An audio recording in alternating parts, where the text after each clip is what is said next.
the black and blue and watch your Super Bowl dreams till they all come true.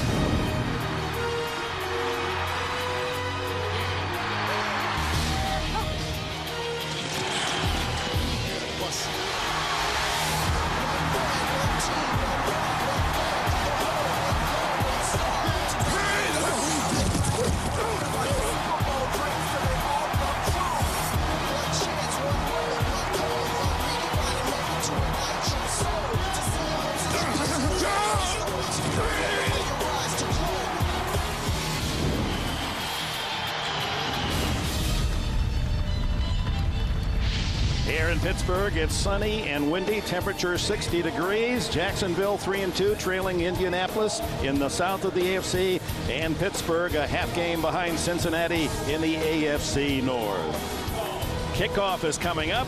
The game brought to you in high definition by Sony.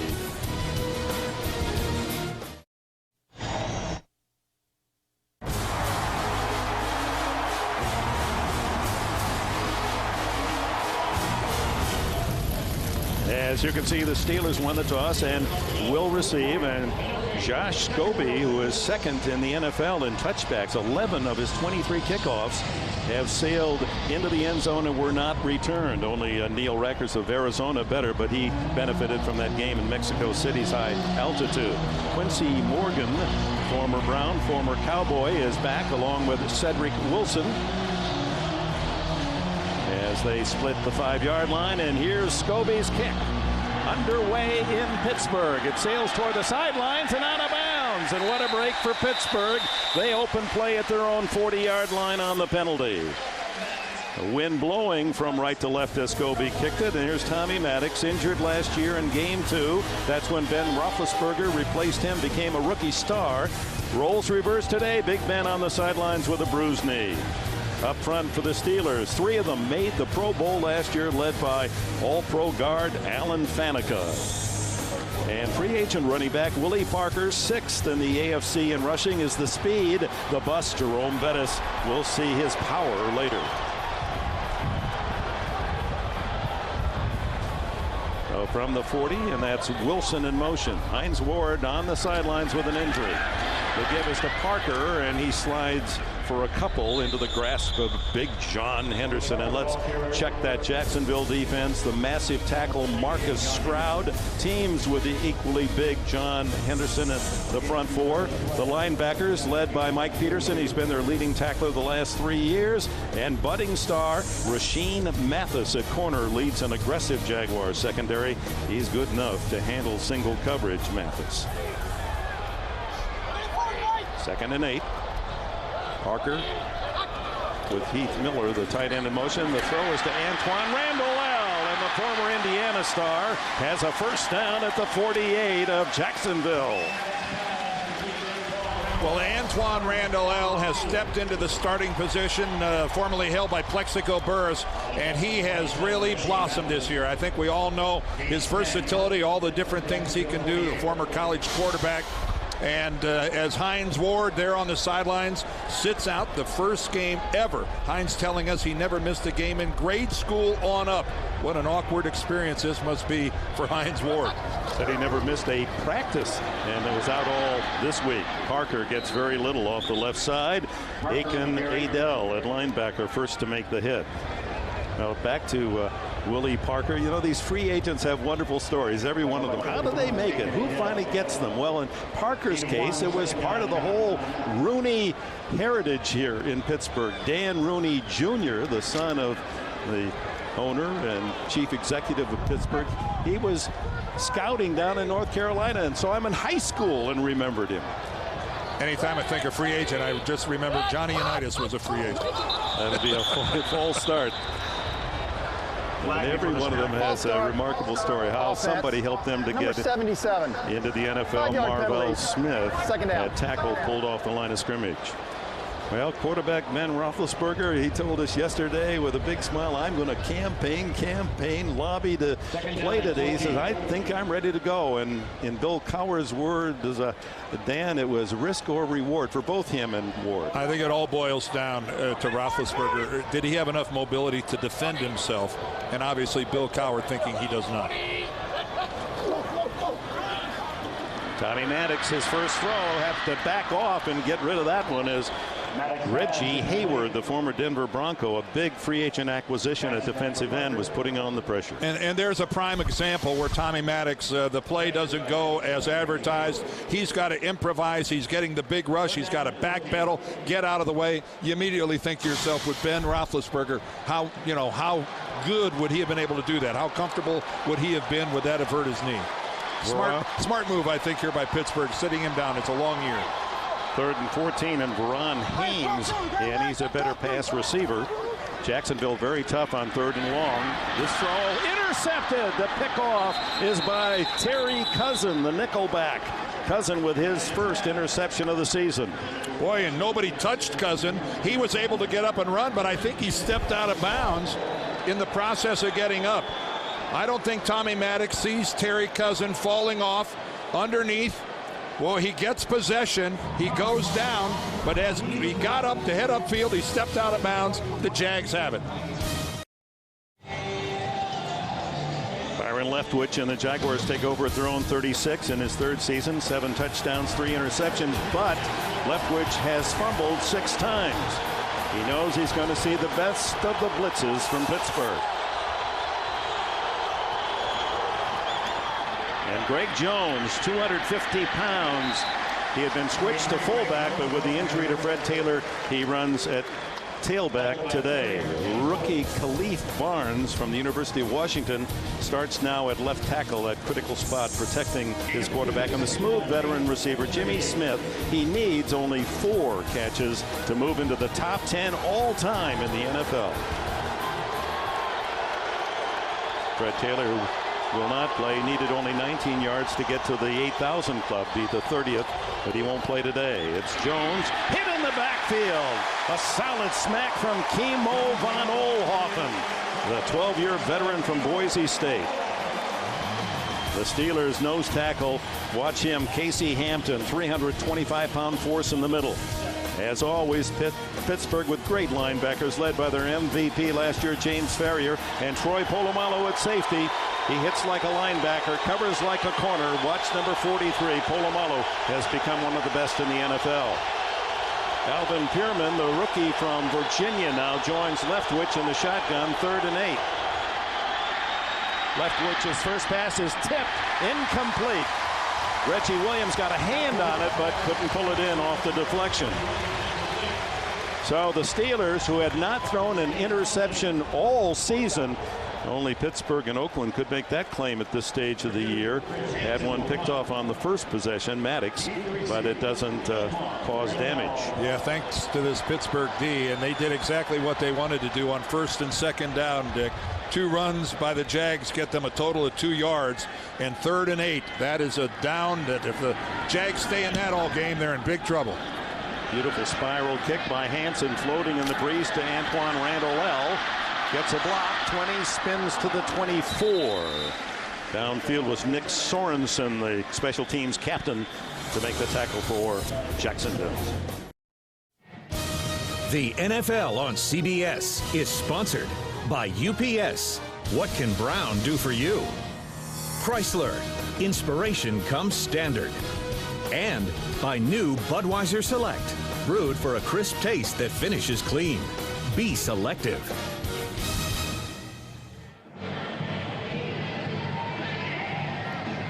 Limp, you see just on your right, there's the baseball park, the brand new park for baseball. There's Heinz Field for football. 2 great facilities. MetLife in the skies, teaming up with CBS for more coverage of football this fall. Tommy Maddox starts from the Steeler 24 to the outside, complete. It's Randall L. again. He was averaging 27 yards a catch coming in to lead the NFL. And good aggressive play calling by offensive play caller Ken Wisenhunt, because on 1st down, it is a chore running against this Jaguars defense with the 2 big guys inside, and on the heels of a Maddox interception, let him come right back, let him get a good throw under his belt, and get the feel for the game underway again. That's the way to get your QB back in it. 12 yards for Randall L. Working on Kenny Wright. Now to Willie Parker, gets outside, and the speedster is out to the 46, nearly 10 more. Terry Cousin tripped him up. Well, if you're going to run against this Jaguars defense, which people have been doing this year, it's going to be on the edge because Stroud and Henderson aren't going anywhere. You can start in the middle, and you can see Willie Parker just barely got away from the grasp of Marcus Stroud. But it is tough to attack between the tackles against this Jaguars defense. Too many Pro Bowlers in there. Steelers in the last couple of years, Bill Cowher's team has led the league in rushing yards.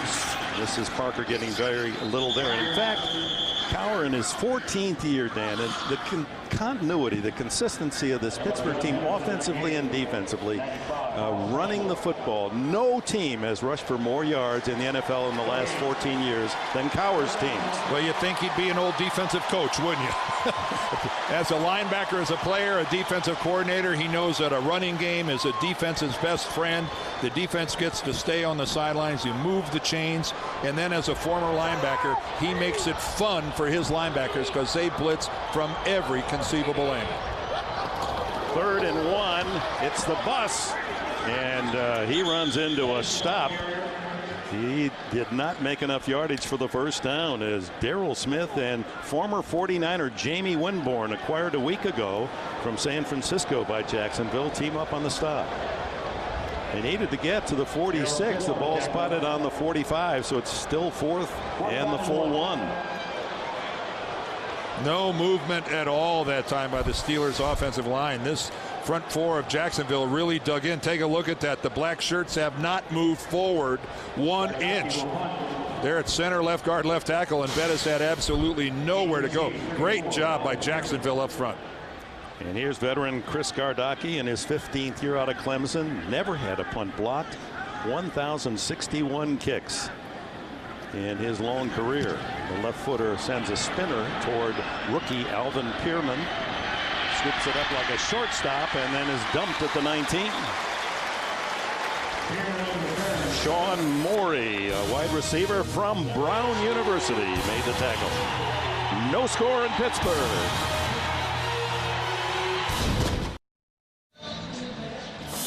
Back at the Confluence, and we invite you to visit CBS Sportsline tonight.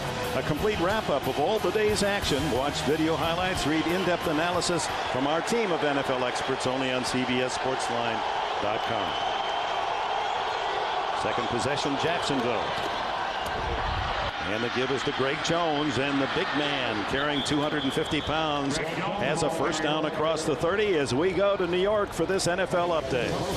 All right, Dick, in Baltimore, the Ravens have scored a touchdown in the first quarter for the first time all season. Anthony Wright to Todd Heap, 3 yards, 7-0. The Ravens lead Cleveland. Back to you. All right, Greg, starting 1-3 Baltimore, and the fans, a lot of grumbling there. There's Jack Del Rio in his 3rd year as the head man in Jacksonville. Built this team on a physical basis, and he said, I'm still building it that way to compete with teams like Pittsburgh. Quick throw, and Jimmy Smith is tackled immediately after a yard gain. Well, Dick, these teams in many ways are mirror images of each other, and you're right. That's exactly what Jack Del Rio, another linebacker, wanted to form. It all starts with being physical. He thinks he's got a football team that'll stand toe-to-toe with any team in this league based on the running game. Now, Fred Taylor's not going today. Judicious passing, but a solid defense and good special teams. And by the way, if there's a special teams edge today, it may lie with Jacksonville and Scobie. 2nd and 9. Back to Jones, trying to get outside, gets a block, 40. He's got speed for a big fella. And he's all the way inside the 45-yard line and a first down before Chris Hope at safety can ride him down. Well, that's the second time now that Jacksonville has run to their offensive right, the left of the Pittsburgh defense, and you can see they're sealed inside. And Casey Hampton can't get all the way out there from the nose tackle position. If you're depending on Hampton to get all the way out there to stop him from cutting upfield, you're asking a lot. And in his absence, Fred Taylor reduced to part of a cheerleader on the sideline. Frustrating for him. What a block by Derek Wimbush, the undrafted free agent fullback, to help Jones for that big yardage on the last play, worth 25 yards. And we've got another update in New York. Greg? Dick, in Tampa, big Florida rivalry game. The Bucks and the Dolphins. Brian Griese to Joey Galloway, 7 yards and a touchdown. The Bucs draw first blood, 7-0 first quarter, guys. All right, leaders in the South at the NFC, Tampa Bay at 4-1, and Miami now at 2-2 in the AFC. Maybe Tampa's post-Super Bowl funk might finally be over. It appears that way, doesn't it? 2nd and 5 for the Jaguars, and Leftwich pumps, keeps, 240 pounds, falls forward maybe for a yard. James Harrison, playing for the injured Clark Higgins at outside backer, made the stop. He made a terrific interception, didn't he, on Monday night against San Diego? Oh, no kidding. And then the run afterwards. That was pretty spectacular in and of itself. A long line of wonderful linebackers have manned this Pittsburgh defense, a tradition pretty much unlike any other team in the National Football League, and the current crop is well aware of it. Alvin Pierman with Leftwich, and that's rookie Matt Jones in motion. He's 6'6". Leftwich just does get away from the rush, dumps it off, and it's Pierman with enough for a first down, close to the 30. And I think that's one of the things that Jack Del Rio has learned to appreciate about Byron Leftwich, is the way he's maturing now. And you can see right there, he bought himself extra time with his legs. He's not the most mobile of quarterbacks. He is not a Donovan McNabb or a Steve Young lookalike. This is a guy that he's a big man, stays in the pocket, but he bought himself a little extra time and then found a receiver. And you could see there were no frantic movements there. He was in control the entire time. First down, Jaguars at the 31. Leftwich just beats the clock. Throws and wide open, and dropping the ball is Derek Wimbush. The fullback, undrafted out of Fort Valley State. This rookie, big chance there. What did you say he was? A rookie? Yes, and that was a rookie mistake right there. A classic look of a guy's head going upfield before he looks the ball. He stay with that football. Don't turn away from it until you've put it away. How could I be this wide open? Oh. That had touchdown written on it. Oh, you just got to convert those. Jones bowling his way to the 23-yard line on an 8-yard carry. Troy Polamalu and Chris Hope, the two safeties, making the stop. And this offensive line at Jacksonville, which is, they kind of got beat up a little bit, and justifiably so. They didn't play very well, but they inserted Khalif Barnes, a rookie at left tackle last week. He's number 69 there, and look at the block he gets, and look how they pin the Steelers to the inside. Chris Naoli comes around the corner, and so far this Jacksonville running game has to be a concern for Dick LeBeau and this defense. They're getting after it. Marcus Stroud on the offensive line on 3rd and 2. And bowling straight ahead was Jones, but he is rejected with Larry Foote and company teaming up on the stop. This may present an interesting call for Del Rio. 4th and about a yard. Well, it's tough on short yardage when you have to take on a linebacker in your own backfield, and that's where Larry Foote was. He was clear across the ball. We're going to go for it, Dan. Bring in extra beef. Couple of tight ends. Brady and Reister are in. Well, they're certainly within Scobie's range. This is somewhat of a surprise.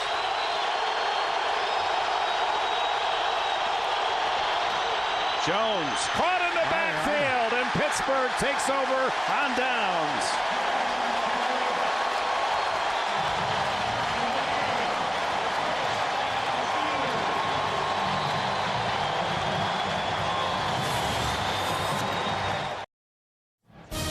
The NFL on CBS is sponsored by DLP Technology from Texas Instruments. It doesn't get any more real than this. And by Right Guard. Get extreme. Get Right Guard. Glimpse of the modern architecture downtown Pittsburgh. This franchise joining the NFL in 1933. Mr. Art Rooney paid $2,500 to join the league. These fans, football happy and full in love with this game. Enjoyed many a great moment, and it's Parker knocked down by Marcus Stroud, and contact knocked down one of the officials as well. Number 77, 10-yard penalty, first down. Well, let's go back to this fourth down call by Jack Del Rio to go ahead and go for it. Watch Kimo von Oelhoffen. See him, number 67. He's 2 yards up. He's 2 yards upfield. Actually, that's Aaron Smith. Check that. Aaron Smith, number 91. Look at him. He's a couple yards upfield. Then comes von Oelhoffen to finish it off. And wow, that, in a game that figured to be low scoring and scratch and dig for points, that is a curious call by Jack Del Rio, because they were certainly in Scobie's field goal range. Kid kicked 51 and 53-yarders last week. That's right. Marvell Smith was guilty of a holding call, and now the sack by Reggie Hayward. Hayward, what a pickup from Denver. The last 2 years with the Broncos had 19 sacks total, and he's now got 4.5 as a Jaguar. Well, he got a huge signing bonus from Jacksonville. When you can see right there what a big move he puts on Max Starks, the right tackle. Starks just whiffs with Hayward starting upfield and then spinning back, not spinning, but a good inside move. Starks didn't even get a hit on him. Maddox had no chance. Willie Parker in the backfield is now at second down and 27 from the 7-yard line. Maddox, the quick throw. Skips it incomplete, intended for Cedric Wilson. Some grumbles now start to emanate from the Steeler fans. Maddox with another great football story. Drafted high at number 1 way back in '92 by Denver. Struggled and then was on the street selling insurance in Dallas for 4 years. And you know the rest. He went to the XFL, arena football, trying to keep his hopes alive, and finally he lands in Pittsburgh and had some good seasons.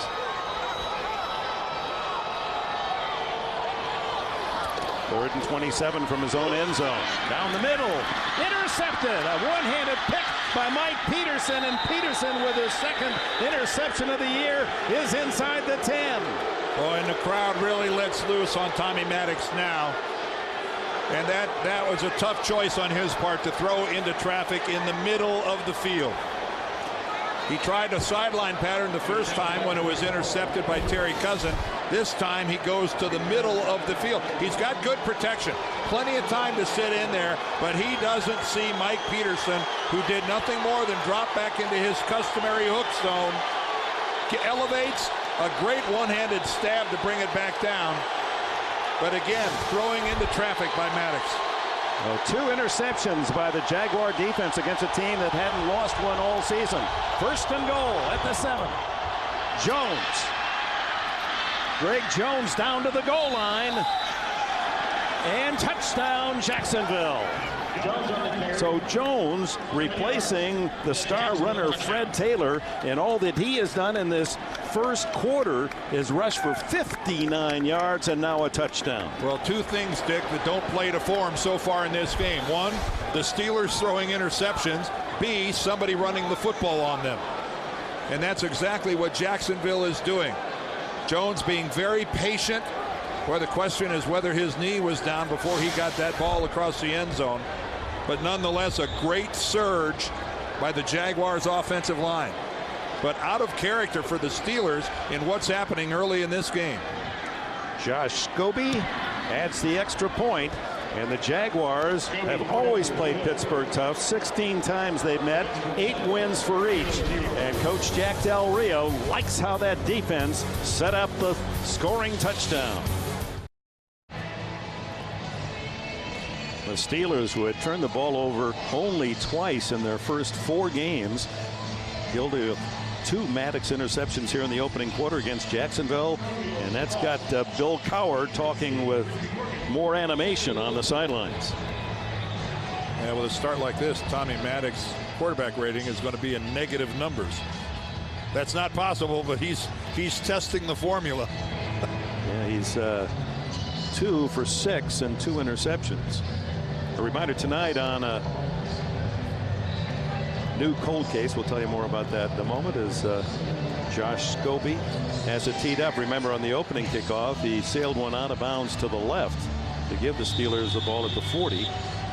Because of the gusty winds, he'll get a little support holding the ball. That's Scott Starks, a rookie from Wisconsin. And the short kick goes into the wedge, and Dan Kreider from New Hampshire at the 35. Well, a new cold case indeed tonight. How far would someone go to win a game? A baseball player's murder puts the detectives in play on the hit drama cold case tonight on CBS, America's most watched network.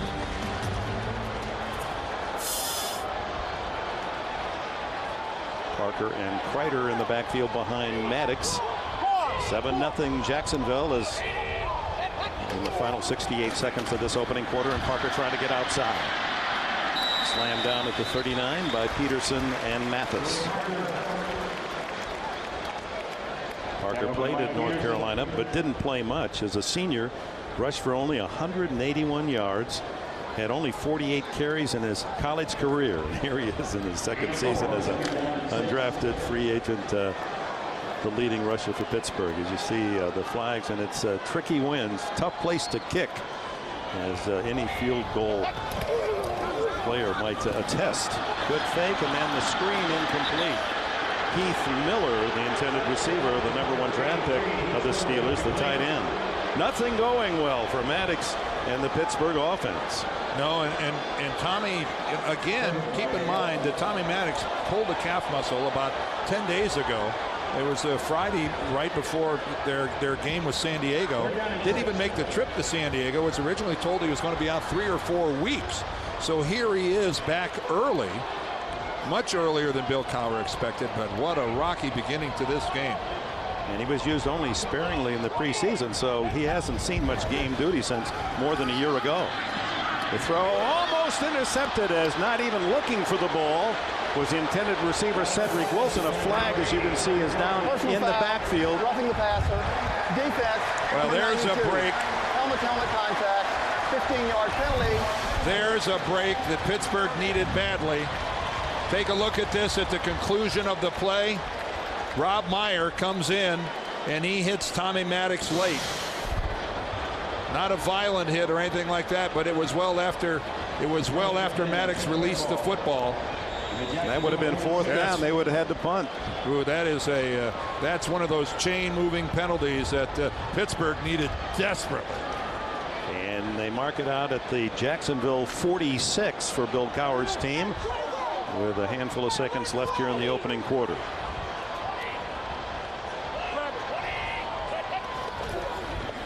Fake to Parker. Going long, Maddox. And the ball well short, and there's another flag as Randall L. and Kenny Wright entangled. Again, 2 Steeler receivers in the vicinity of the football. I don't know if that ball was overthrown or underthrown. It looked like one or the other. Pass interference. Defense. Number 25. Automatic. First down. Terry McCauley, our referee today, went to Louisiana State, a computer scientist. All right, let's take a look at this thing. There's Kenny Wright, number 25. Now he's taken off and running with Randall L. Boy, that ball severely underthrown. I don't see any way that Randall L is going to be able to come back and catch that ball. You know, that's one of those things, if the ball is thrown properly, no way does Kenny Wright get caught in that position. So a personal foul penalty for 15. That one was 29 yards, that penalty. And that's keeping the Steelers alive here at the end of the opening quarter. Jacksonville using 2 interceptions and a 7-yard run and a big quarter from their 250-pound fullback Greg Jones for a 7-0 lead. We'll return to Heinz Field after these messages. You're watching the NFL on CBS.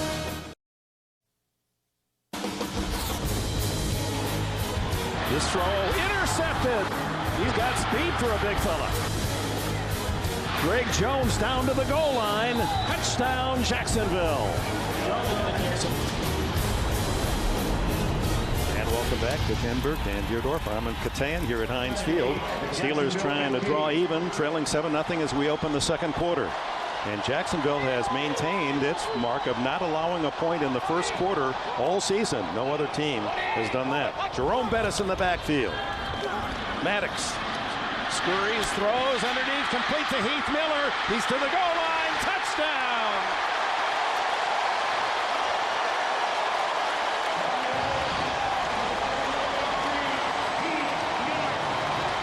Well, that's what Bill Cowher was looking for when he drafted Miller in the first round out of Virginia. A big body who could block, but who was an excellent receiver. And talk about not going down. He makes that catch at the 8, first contact at the 5, and breaks 2 tackles to get into the end zone. 6'5" and 256 pounds, and that second effort got him into the end zone. Went right through Mike Peterson and Darrell Smith to get into the end zone. And even though being outplayed, Pittsburgh, look at this, a chance to tie it up. Jeff Reed for the extra point. Reed, who won it with a field goal in San Diego on Monday night. It's tied at 7. Ben Roethlisberger congratulates Maddox on the sidelines after a 65-yard drive in 4 plays, aided by 44 yards in Jacksonville penalties. So Tommy Maddox with his first touchdown throw of the season, 15 yards to Heath Miller to pay off a 65-yard march, aided by a couple of big Jacksonville penalties. And a nice job by Maddox, buying himself a little extra time moving around to avoid the rush. Reed, line drive toward the end zone, and it goes through for the touchback at the 20. 7-7 in Pittsburgh. Let's get you an update going to New York. All right, Dick, at Tennessee, scoreless tie broken by the Titans. Chris Brown from 4 yards out fights his way to the goal line. They're in the second quarter now, and Tennessee has a 7-0 lead on the Bengals. Dick and Dan, back to you. All right, Greg, and how about Jeff Fisher's team? So many losses, and he wins today, and the Titans are 3-3. I'm one of the most surprised guys around. I didn't think the Titans would be anywhere close to competitive this year. Greg Jones, the tailback, he gets the call for 3. You can log on, fans, to NFL.com every Tuesday for Vic Carucci's Power Poll. He ranks the top teams in the NFL. This year, the field is wide open, as you know, so see who he ranks and where. It's all on NFL.com. Stat tracks showing you that Greg Jones at 62 yards rushing and a touchdown. Former Florida State star. The lob throw by Leftwich incomplete, intended for Richie Williams. Ike Taylor developing as a top corner in his 3rd year out of Louisiana Lafayette on the coverage. Well, 2 guys locked up there in the early stages of development. Reggie Williams, their #1 draft choice of a year ago. Guy that only had 27 catches all last season. But coming into today, he's already got 18, still looking for his first touchdown. But everybody on the Jaguars staff will tell you he has made huge progress in his becoming a good NFL player. We saw Polamalu up on the line of scrimmage examining a 4 wide receiver set. Quick throw deflected in the air, incomplete. Well, that's what Polamalu will do. He's like the Energizer Bunny, the guy boundless out there. He'll come up to the line. You'll think he's blitzing when in fact he may even have the deep middle of the field in coverage. The guy might cover 30-40 yards just in fakes before the ball's even snapped, trying to set up the offense. So Randall L., dangerous kick returner. Dual runner at the 30-yard line. And the punt by Chris Hansen. Hangs it high. We saw Randall L. check the room to run, and he gets a block down the sidelines. Only the kicker to beat. He's on his way for a touchdown. Antoine Randall L.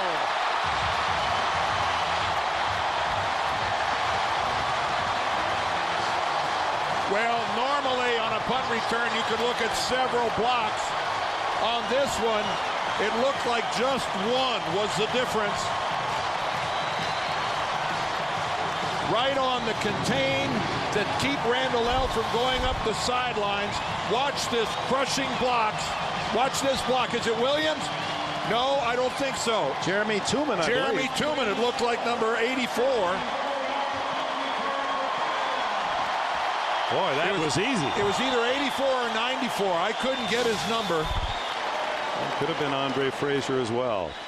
But that was a freeing block by the Steeler as the extra point hit by Reed, and quickly Pittsburgh outplayed the entire opening quarter, has taken a 14-7 lead with only 1:10 gone in the second period.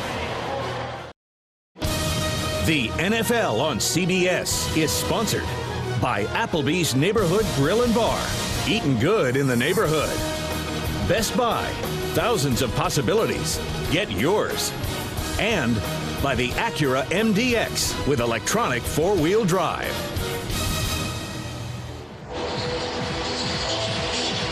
Randall L. flowing like the Monongahela.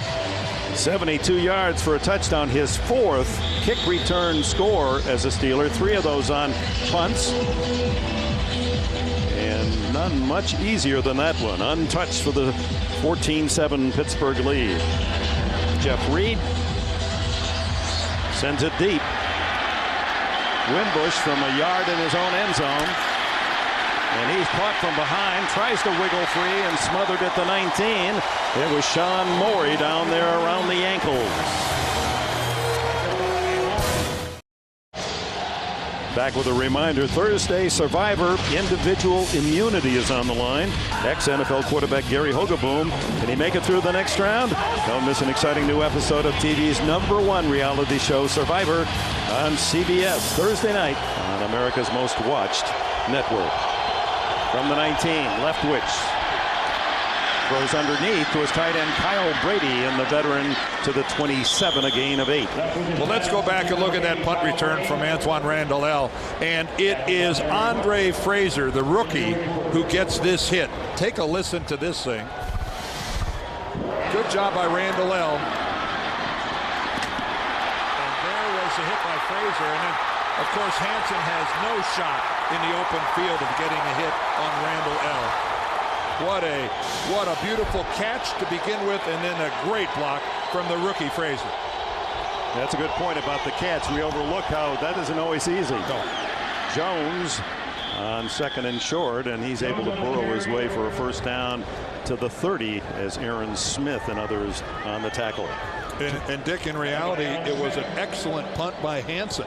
It pinned Randall L. right on the sidelines. You know, you take away half the field when you do that. You basically only have to defend from the hash marks to the sideline, and yet Jacksonville couldn't defend that.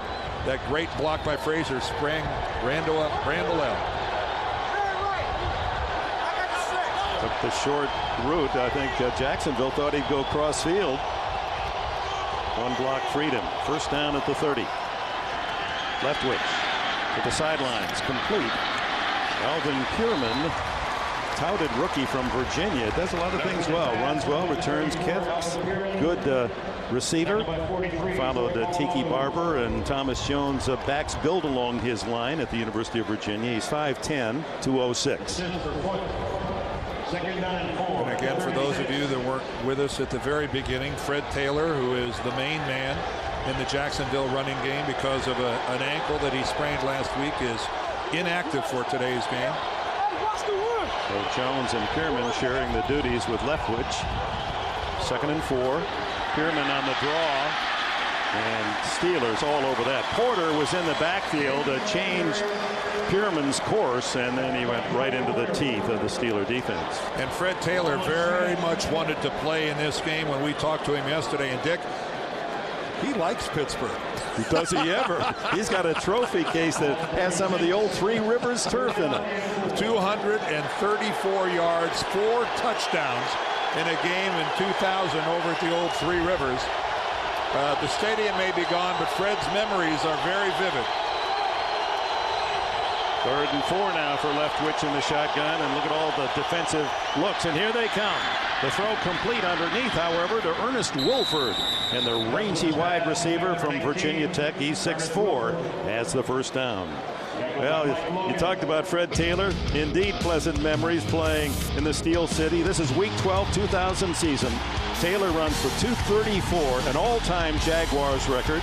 Scored 3 rushing touchdowns and another on a pass reception as Jacksonville won the game 34-24. And Dick wasn't kidding. He really does have a couple swatches of the old Three Rivers carpet in his trophy case.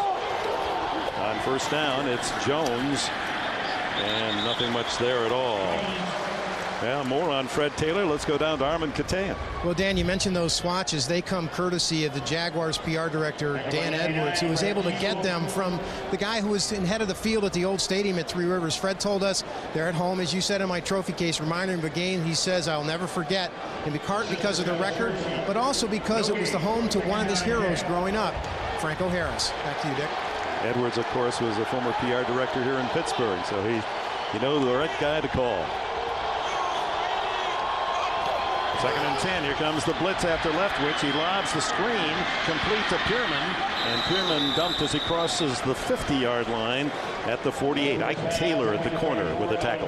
Well, that is a good look at an offense making an adjustment to the blitz. Here comes the cross blitz right up the middle. It's picked up well enough to allow Leftwich to make the adjustment, and he finds the rookie. And it was a good job of Pierman having awareness that the blitz was on, quickly alter his route, look to his quarterback because the ball is coming to him in a hurry. 3rd down for Jacksonville at the Steeler 48. Pierman in the backfield. Now Leftwich, and here comes the blitz again. Hand off to Pierman, and nothing much at all. Maybe a yard. Kimo von Oelhoffen. Here's a big old guy from Boise State. Grew up in Molokai in Hawaii. They didn't even have a high school football team. And no one talks much about it. I had a visit with Marty Schottenheimer after the game then against San Diego on Monday night. He said, this guy here is always making plays. You know, maybe if he really became a really good player, they'd get him a jersey that fits. I know these defensive linemen are wearing jerseys now where they don't want the offensive lineman to be able to grab anything, but whoa, that's not a great look. Hansen, do you know who?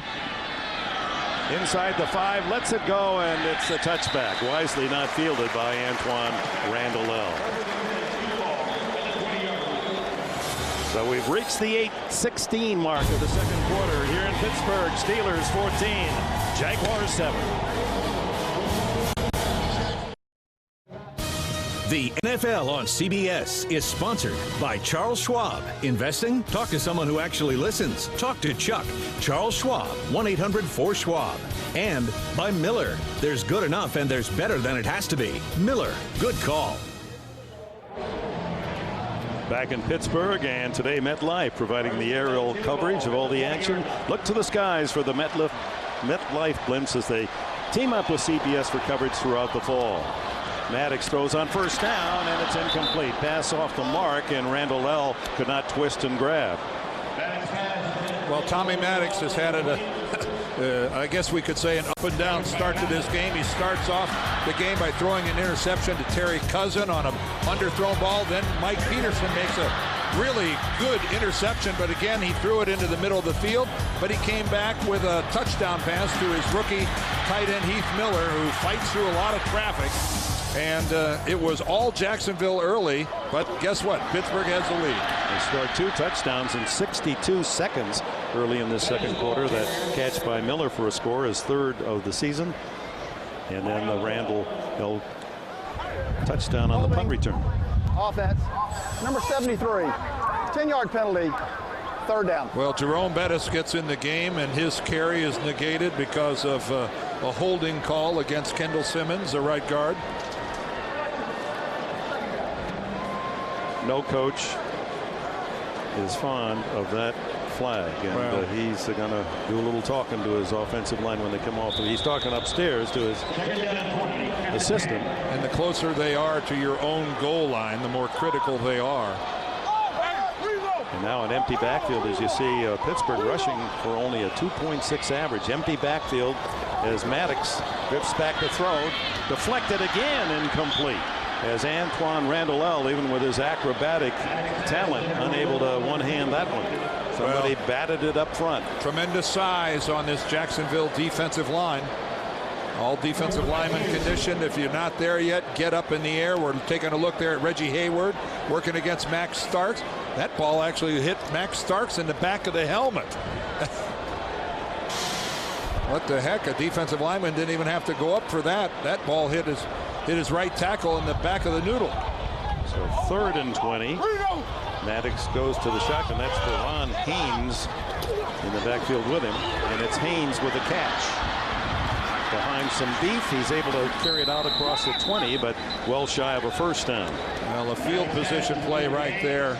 A quick pass to set up the screen, pick up some yardage. At least the shadows aren't across your own goal line. A late flag. Offense.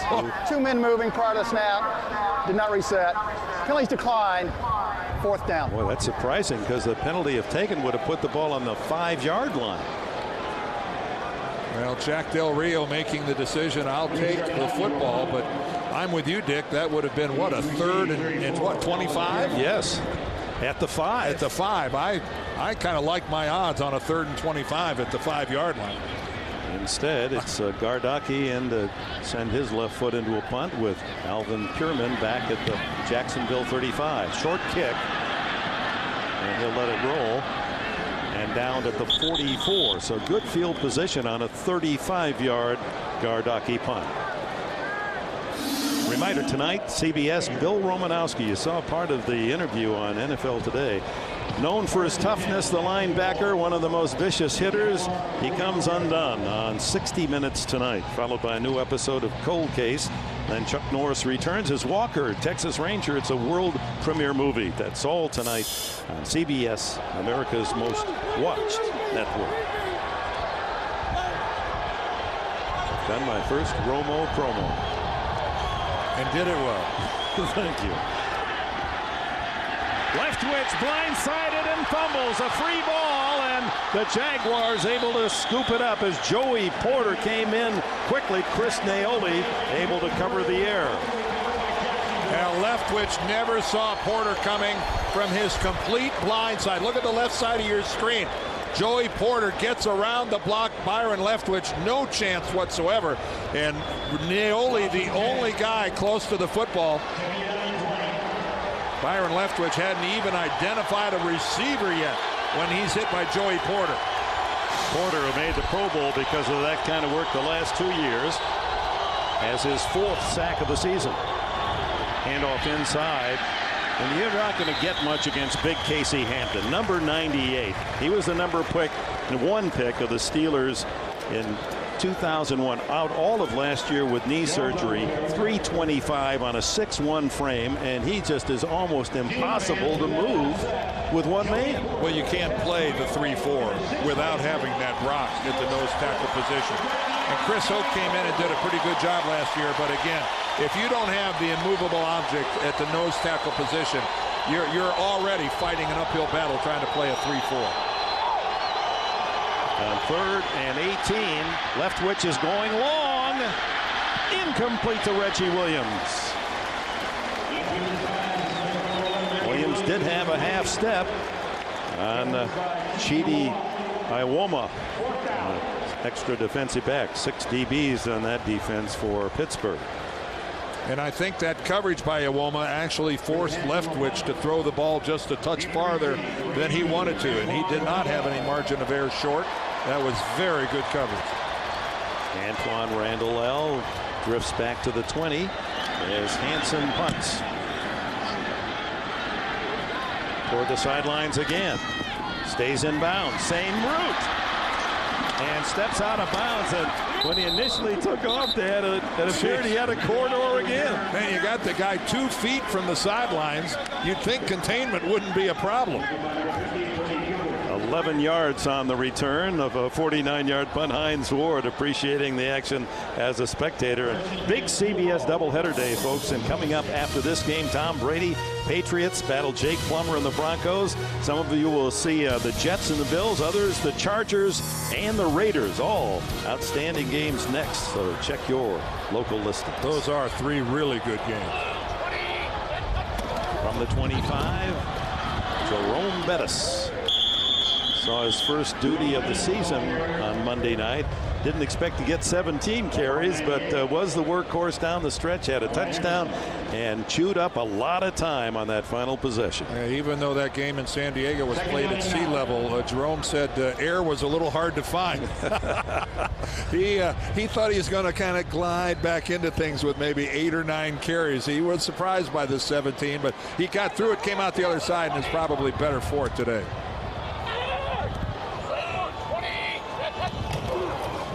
Fake to Bettis. Maddox looking deep. No one open, so he takes off. Now throws on the run. Almost picked off. 4 people, Dick. Whoa, 4 Jaguars were within a yard or 2 of that football. And Deion Grant thought he had an interception. Tommy Maddox does everything right here. He's got good protection. Really doesn't have to leave the pocket, but this is a bad decision trying to get the ball to Randall L. Too many white jerseys surrounding him. And this is where the Jaguars defense has really been shining. 3rd and 6 and longer this year. Only 4 of 32 conversions by their opponents. And Pittsburgh's going to take a timeout. With 3rd down and 8, staring at the Steelers, they lead 14-7. Maddox and the Steelers fortunate to still have the football, as Deion Grant maybe interfered with by his own teammates. There were so many there trying to pick off that Maddox throw. Ball is at the 28. Pittsburgh in front by a touchdown. 3rd and 8 the call.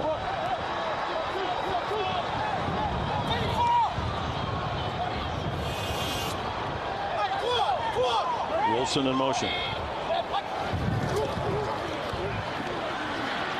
Throw is long and no one there.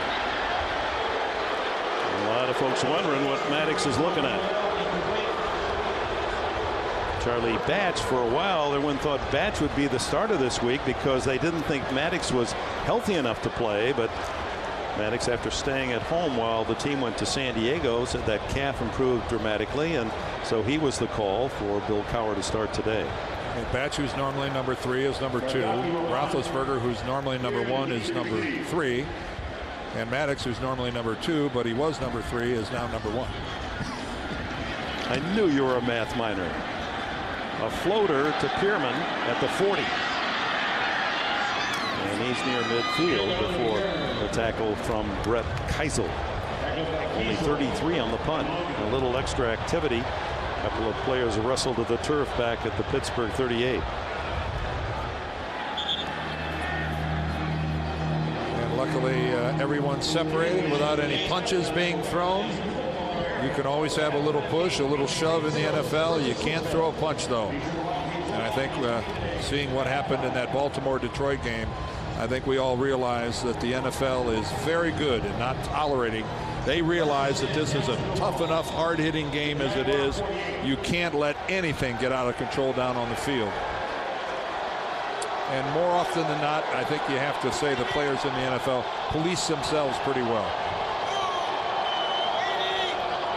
Trailing by a touchdown. Leftwich the quick throw out to Reggie Williams, trying to spin away, but good coverage by Willie Williams, the veteran, the last of the Steelers to play in that Super Bowl 30 against the Dallas Cowboys. Willie with 26 career picks and 4 touchdowns, savvy on the corner. Well, there aren't many 13-year veteran cornerbacks still playing this game.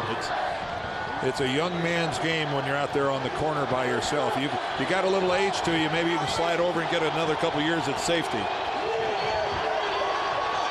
Only 2 yards on the play, so back to the ground. And Pierman tripped up as he crosses the 50. Ike Taylor makes the tackle. 4 minutes left in the half. Well, this is the way you do it on a defense. You don't give ground, you string it out, and you make the running back go parallel to the line of scrimmage. And then when he turned upfield, Ike Taylor was there to make the tackle. I don't think that play was designed to get that far to the outside. Pittsburgh just strung it out very well. Saw James Ferrier, All-Pro last year, finished second behind Ed Reed as the most valuable player on defense in the league. He calls the plays. It's 3rd and 7. Quick throw, incomplete, right through the hands of veteran Jimmy Smith. He won't drop many of those.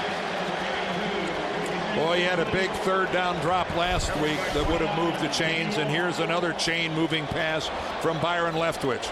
He delivers it perfectly right to Jimmy Smith. I mean, right there. That was an extremely well thrown ball from Leftwich. As Antoine Randall with that scintillating 72-yard punt return touchdown, waits for another chance. This one is sky high. Chris Hansen. And does it go out of bounds? Yes. What a kick at the 3-yard line. He leads the NFL with now 16 punts inside the 20, and that was a beauty.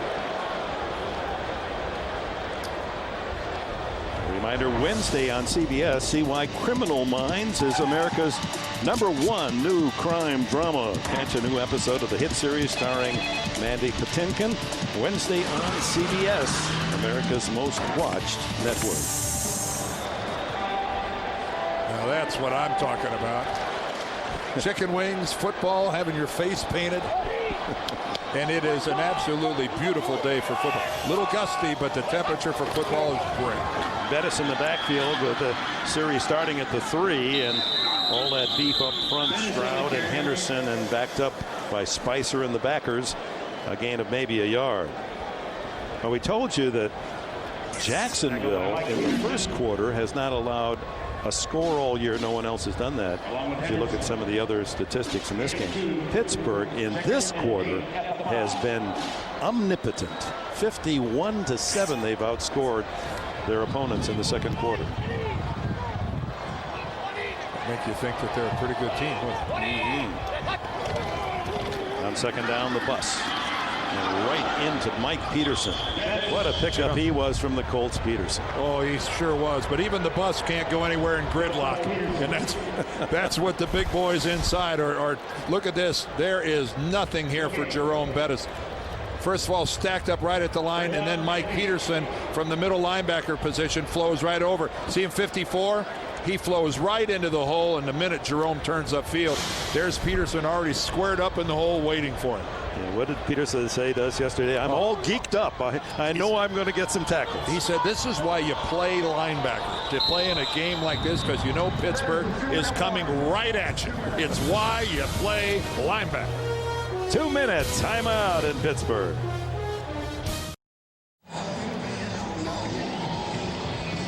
Beautiful sight. What a great day for football here in mid-October. Temperature around 60 and out on the river. Some fans perhaps being shuttled to and from the game or waiting for their pickup as the Steelers on their own 5, 3rd and 8. They're 0-5 on third downs today. The toss is to Veron Haynes, and he gets only a couple.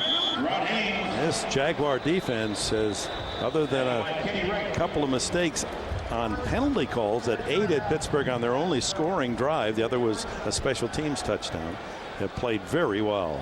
Timeout, 1:50 left in the half. So the Steelers have to punt from their own end zone. Gardocki with Alvin Pierman out at the 45 of Pittsburgh. The last couple of Gardocki kicks have been short. Here they come. Oh, it's blocked. And it skids off the foot and out of bounds around the 16-yard line. That's the second block punt in 2 weeks. It was Rashean Mathis who was right in on top of Gardocki. It's fortunate that ball wasn't batted right back in his face. Well, take a look. Rashean Mathis is coming from the right side of your screen. He comes around that corner, and he is untouched. And Chris Gardocki gets a punt blocked. And what wonderful field position now for Jacksonville. They were wise to take that timeout. Now they got plenty of time and 2 timeouts left. And they give this to Pierman, and Pierman twists inside the 10-yard line.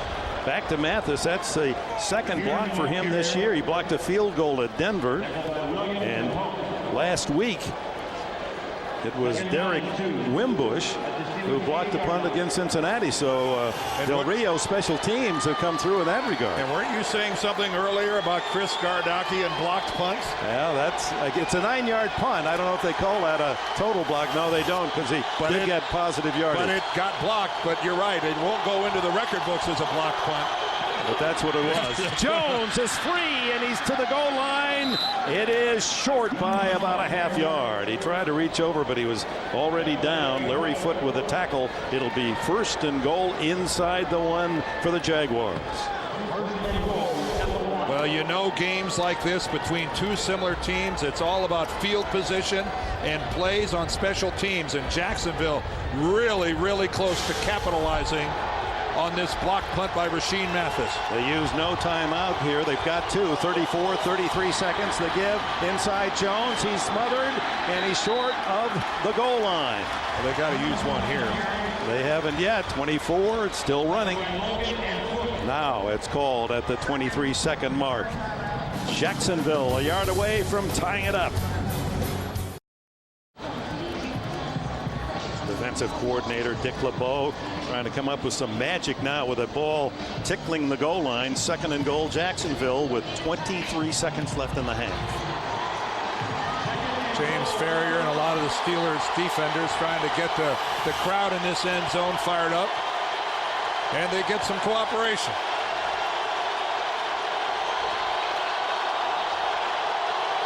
Jones is the tailback. Fake to him. Throw into the end zone. Incomplete. It was for John Henderson. Big John Henderson, the defensive tackle in the game. They tried to lob it up to him, but it was overthrown by Leftwich. Well, we saw Carolina how they like to put Julius Peppers in a situation to take advantage of a big defensive lineman. This time it's John Henderson trying to, make himself a big target.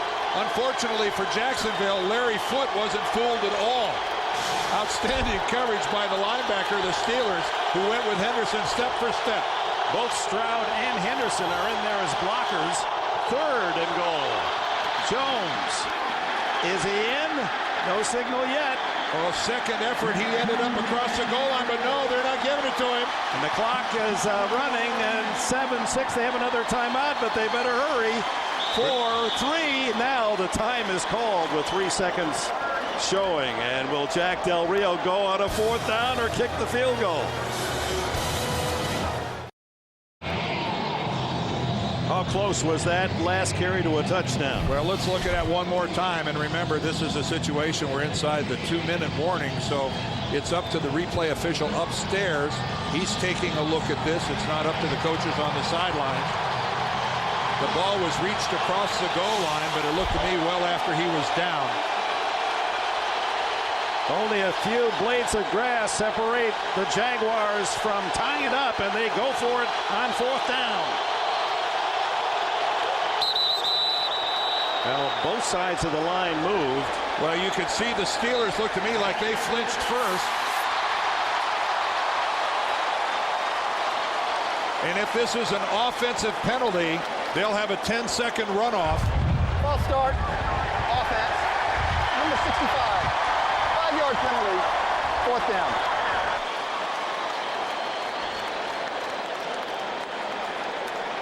Let's take a look at this one more time. Let's look for the movement. It looked to me like some of the Steelers flinched first. Yeah, they did. Which they did. But then Jacksonville gets called for the false start. Yeah, but they've been calling that on the defense, not today. Yes. And I'm incorrect. There is not a 10-second runoff in this situation. A dead ball. With it being a dead ball because of the false start. So Scobie, after the penalty, barely gets it through, and that one was touched by one of the Steelers. Somebody for sure touched that. And it deflects through for a hard-earned 3 points for Jack Del Rio's Jaguars. They were denied from the 1-yard line on 4 shots. Watch a big hand come up here in the middle. Is it Aaron Smith at the half? 14-10 Pittsburgh. We'll be back afterward from your local station. Then we'll go to our Sprint halftime report.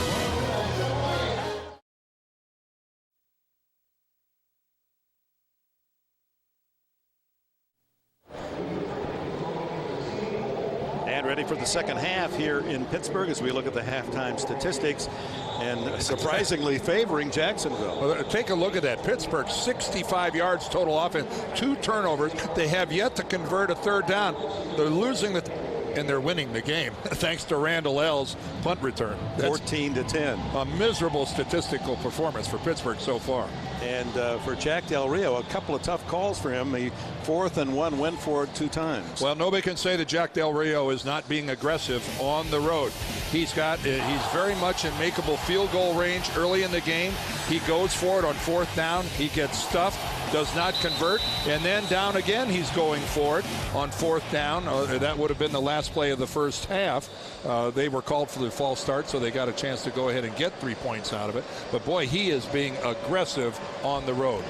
Well, let's learn what he had to say coming out on the field, because Armin Katayan was able to talk with him.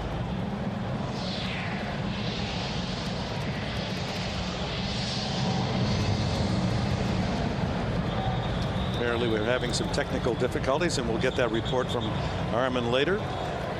Del Rio, who played his college ball at Southern California after 11 years in the NFL as a linebacker, and made the Pro Bowl 1 year, assistant coach, and now in his 3rd season as the head man in Jacksonville. And there's no question, like Bill Cowher, their linebacker training brings a certain amount of aggressive attitude to the sidelines of these 2 teams. I guess what made the first one really curious to me was that he does have one of the most reliable and strong-legged kickers in the NFL in Scobie, and especially a guy who so consistently comes through for him. But you know what, head coaches sometimes they just have to go by feel. They they have a gut feeling on how the game is going, and obviously 2 guys here that aren't afraid to take a chance. And Bill Cowher has to be pleased. Outplayed much of the first half, but in the lead 14-10 as we get going in the second half. And the kickoff down to Derek Wimbush. And he is straight forward to the 30-yard line. Well, as we go ahead and check our fantasy notebook, I don't think we're going to see anything leaping out at us here. Byron Leftwich at 50%, but only 39 yards passing, of course.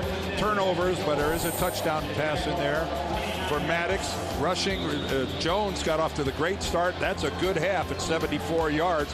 Pittsburgh, though, can't run the ball at all.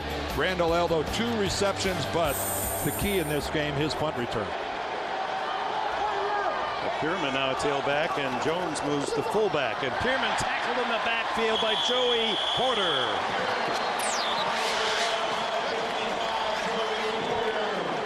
Well, Joey Porter coming on a run blitz. He's coming off that corner, and look at that. There is no way that Khalif Barnes, the tackle, can keep him from getting in there. And it's not every day you see a linebacker and a running back at the quarterback at exactly the same time as the handoff. That's defined blowing up a play. Yes, that certainly did.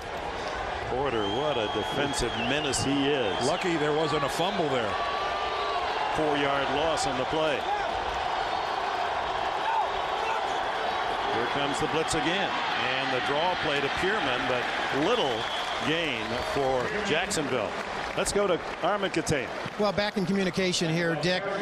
Jack Del Rio really bending Terry McCauley's ear going off the field, telling him and telling me that he thought that the Steelers had flinched on that goal line stand there, and also that the Jaguars had scored on the 3rd down. I asked him why go for it. He gave me a look literally that would melt ice, and I said, why? On the road with this kind of environment? He said, absolutely.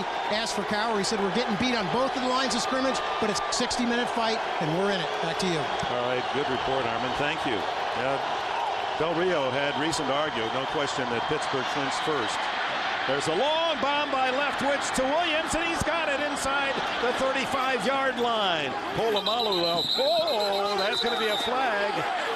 Polamalu didn't need to throw him down out of bounds, but Reggie Williams have been waiting for him to develop as a long bomb threat, and he comes up with a big catch there. Well, right there, Troy Polamalu is the beneficiary. Personal foul. Unnecessary roughness. Defense, number 43.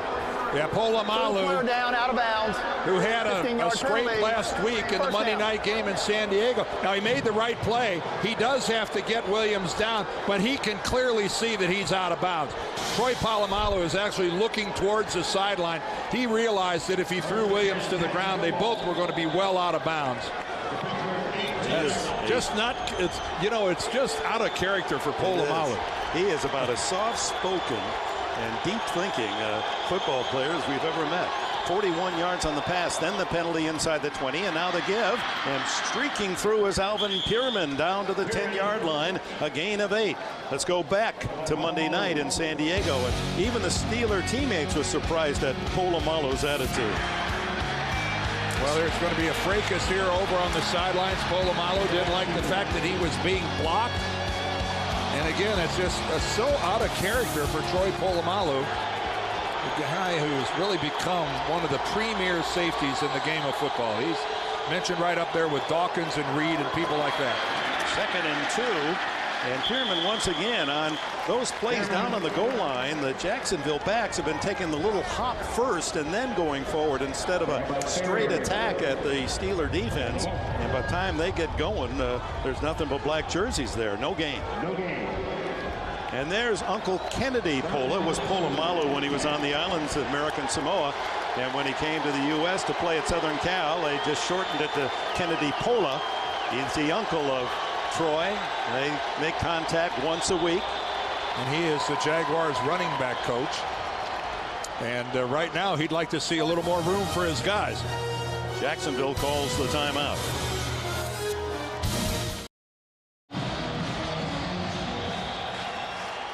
The terrible towels are out in Pittsburgh, and you can see Jacksonville this year, 4 touchdowns in 10 trips.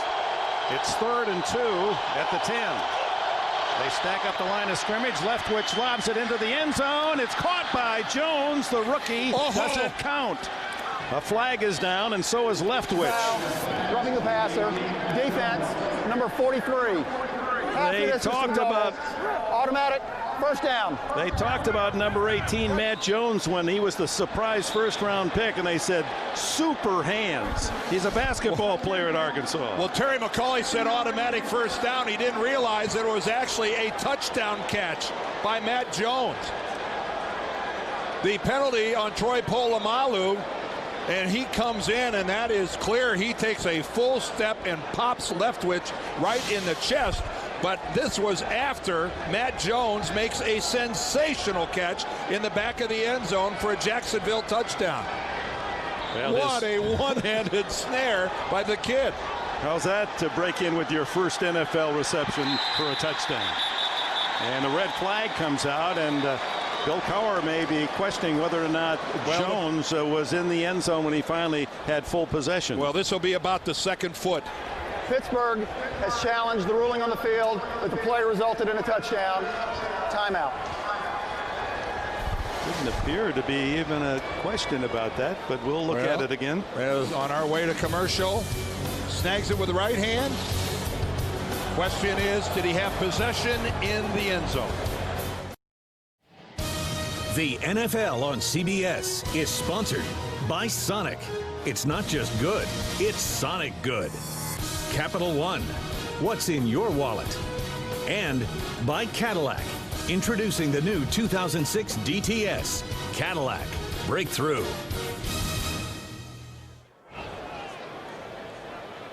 Terry McCauley. After review, the receiver controlled the ball with 2 hands with his right foot on the ground, then stepped with his left foot inbounds. The result of the play is a touchdown, as ruled on the field. Pittsburgh is charged with their first team timeout. And I think Terry McCauley makes a great call, because watch this. Watch Matt Jones. Watch his right foot. There it goes down. He's controlling the ball in that right hand. The ball's not bobbling. The ball is not moving. There goes the left foot. I think the fact that the second time the right foot comes down out of bounds, that doesn't matter. He already had possession in the end zone. What a play by the rookie. And Scobie adds the extra point. And remember, they'll be kicking off from the 45 on the Polamalu penalty. We're back back, and the MetLife blimp is as well. With a great aerial coverage, we'll see the MetLife blimps throughout the fall here on CBS. And this is river number 1, the Monongahela. River number 2, the Allegheny. The confluence here. And number 4, the Ohio River. Oh, my. That's not only good at mathematics, but geography, too. And kicking off from the 45, and Cedric Wilson will kneel it down and take the 20-yard line. Troy Polamalu with a couple of personal fouls here in the third quarter. Again, we talked about it's just not like this guy, but here he tackles Reggie Williams well out of bounds. Go ahead and tackle him, but that throw to the ground, and here on the touchdown pass, Byron Leftwich gets popped well after he threw the ball to Matt Jones. It was marked off on the kickoff. And Pittsburgh starts at their 20. Trailing again, 17-14, and Tommy Maddox to throw. Has the man open on the sidelines, and it's Cedric Wilson. His first catch today, his 8th of the season. Well, a rare situation where a Pittsburgh receiver was being given a cushion by one of the guys in the Jacksonville secondary. Cedric Wilson was given all sorts of room. Take a look at that, and Maddox identifies it in a hurry. And this is a relatively easy pitch and catch. Mathis giving all sorts of room there on the left side. It's a first down play, and now back to Parker. Gets by a linebacker, but is tripped up at the 35-yard line. Aiken Adele will be credited with a tackle. For those of you that I confused when I said Mathis giving up a lot of room on the left side, because I was talking about a defensive player, I was talking about the defensive left side. Even though to the offense's right was the completion. So you got it all going. No, today. I'm just trying to. I know somebody out there went, "What's he talking about? That pass was to the right." I do that every Sunday. The give inside this time, and some room again for Parker, and finally down at the 47-yard line. Steelers first down. Well, rare room for a Pittsburgh running back in this game. This time Willie Parker, and it's actually between the tackles. Imagine that. Yeah. And if it wasn't for the fact that he ran into the back of Heath Miller that really slowed him down, he would have busted this, I think, for even more yardage. He had to do a spin to get away from his own tight end downfield blocking. Longest run of the game for Pittsburgh, 12 yards. And he's caught in the backfield, swings wide, and loses a couple back to the 44 is Darrell Smith. Georgia Tech, second year. Linebacker makes a stop, but it was Marcus Stroud who had invaded the backfield and forced it wide. Marcus Stroud, what an affable guy. It's always fun to sit down and talk to him. A smile that just goes from ear to ear. But Dick, never am I around him where I'm not impressed by how big he is. Oh, he fills the room. What you got? Went to Barney, Georgia. Population 250 in his town until he moved away. Then it was 240.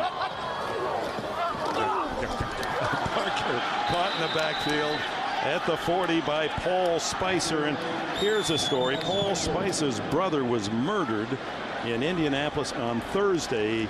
Went home to be with family and decided that the best for him in this emotional time was to be with his team, his teammates. And he returns to play today in this game.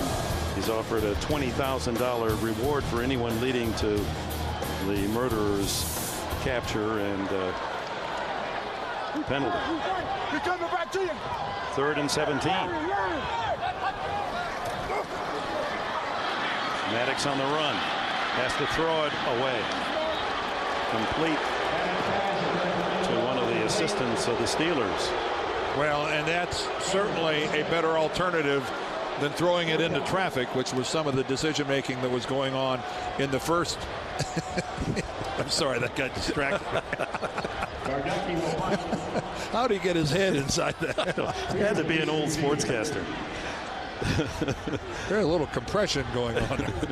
Gardocki, who had his punt partially blocked by Mathis for only 9 yards late in the first half that led to the field goal. This one is high to Pierman. Doesn't fair catch it. And pays the price at the 23. Andre Frazier was down there in a hurry. 8:40 left in the third. The visitors by 3. First down. The NFL on CBS is sponsored by AOL. Want a better internet? You belong at AOL. And by Hummer. Check out the new H3. Hummer, like nothing else. The decline on the incline across the river, Pittsburgh, Pennsylvania. 17-14, Jacksonville with the lead and the ball at their own 23. Fake and Leftwich on the run, throwing a wide open on the far side is Jimmy Smith. And Smith has his second catch as he moves up on the all-time list of NFL receivers. We go to New York. All right, Dick, at Tennessee, Chris Brown, his second touchdown of the day, 9 yards around the left side into the end zone with the extra point. The Titans with a 7-point lead on the Bengals, 17-10. Dick and Dan, back to you. All right, Greg, the Bengals who lost their first game in Jacksonville last Sunday night. So the two catches by Smith give him 8-14. That ties him with Henry Ellard for number 11 all time. Inside to Jones, and the guy they call Tank able to plow forward for a couple. Foot and Von Oelhoffen make the stop. Well, you could hear that pop all the way up here in the broadcast booth. Those were what's called tough yards. This Pittsburgh defense, they pride themselves on not giving anybody a chance to run. They held LaDainian Tomlinson last week to 68 yards. They've gone, what, 18 games now without allowing a 100-yard rusher, including the playoffs last year. A lot of pride in not letting anyone run the ball on them. As you saw in StatTrax, Jones was 76. And this is Pierman, only a couple on that carry. James Harrison makes the stop. Just back on Jimmy Smith as we look forward. With the two catches, he has 8-14. That ties him with Ellard. With one more catch, he ties Shannon Sharp at 8-15 for the 10th spot.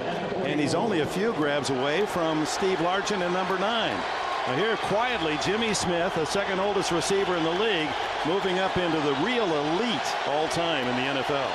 Jimmy's still a productive player at 36. Hard to do.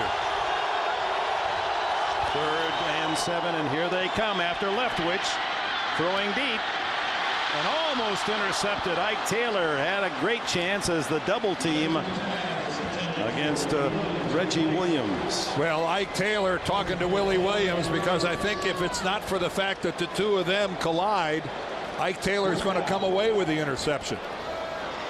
But Willie Williams was there with the double coverage, and the two of them tangled up, and I think that kept Ike Taylor from pulling it down. Here's the man who has kept the Steelers in this game with that 72-yard punt return for a touchdown in the second quarter. Antoine Randall back. And the punt by Hansen. Fair catch at the 12. 6:28 left in the third quarter. Jacksonville by 3. 63,891 at Heinz Field. There's a look at the AFC North with Cincinnati 4-1 but behind. Pittsburgh trying to pressure them at the top of the standings. Cleveland at 2-2, losing at the moment to Baltimore. Maddox to Parker. Short yardage to about the 14-yard line. In case you're just joining us and wondering where's Heinz Ward, there he is, out of uniform. First time ever, going all the way back to a kid. Never missed a game in high school, college, or in the NFL. In fact, he told us never missed many practices, and he went throughout the week without practicing. He's got a hamstring injury, and Bill Cowher wanted to save in. And Big Ben Roethlisberger, you saw that hit on his knee against San Diego on Monday night. He said he was ready to play, but Cowher again would rather give him a week's rest and be sure and not endanger him, further aggravate that knee injury. Maddox throws, and foul's going to be called on Rasheem Mathis, as again he and Antoine Randall bump, and the receiver for the Steelers goes down. Pass interference, defense, number 27. Automatic, first down. Well, this is the best on the best. This is the best cover man for the Jaguars against the best receiver on the field right now for the Steelers. And actually, that was a case of Randall L. He got his feet tangled up. I couldn't see a whole lot of contact. I guess there was a shove in the back from Mathis, but boy, that was it looked more like he got his feet tangled up than a shove. Yeah, pretty thin. So first down, and Maddox looking long, gets out of the cup. 40. And he slides at the 48, and he gets a hit. That'll be a foul on Deke Cooper. Cooper coming in late, and you're required to acknowledge. Unnecessary roughness. Defense, number 35, elbow to the head, 15-yard penalty. First down. The quarterback is untouchable when he does a hook slide. If he goes head first, you can hit him. But he goes into the head slide, and Cooper comes on in and puts a shoulder on him anyway. And that looked like something that Cooper could have stayed away from. I know you're asking a lot. You've built up momentum. You're coming in. But you know that QB is going to do a hook slide right in front of you. This is just can't do it. And Dan, this is remindful of the Pittsburgh touchdown that tied it at 7-7 when they were aided by 44 yards worth of Jacksonville penalties. Mike Peterson able to drag down Willie Parker as Peterson adds to his team leading total as the top tackler as he was last year and the year before. And there's Fred Taylor, just as Pittsburgh without two of their stars, Ward and Roethlisberger. Taylor, the top rusher for the Jaguars, sits this one out. He thought he might play. He told us yesterday that he figured he would play. He has a right ankle injury.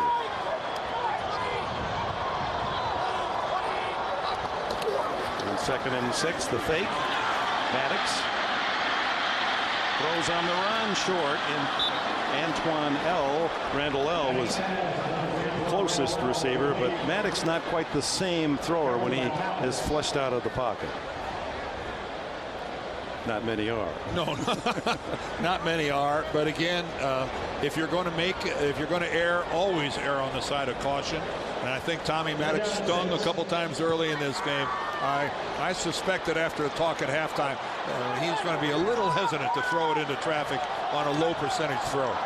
3rd and a long 6. Maddox has yet to make a 3rd down conversion. 0 for 7. And this one misfires. Ooh, and that was a very makeable completion. Cedric Wilson is wide open, and Tommy just didn't put a lot on this ball. He's got the pattern, run the correct distance, but that ball just nosedives down into the ground. It went right through the hands of Wilson, but if that ball was a couple feet higher, I think that would have been a pretty easy completion. When his jaw is farther projected than his nose, you know you're probably not wanting to look at or chat with your head coach Cowher. But we all know that jaw's been there before. You bet. Gardocki high. Pierman lets it go, and they can't cover. It was Willie Parker. No, Chidi Iwoma who had a chance to grab it at the 1-yard line. Timeout.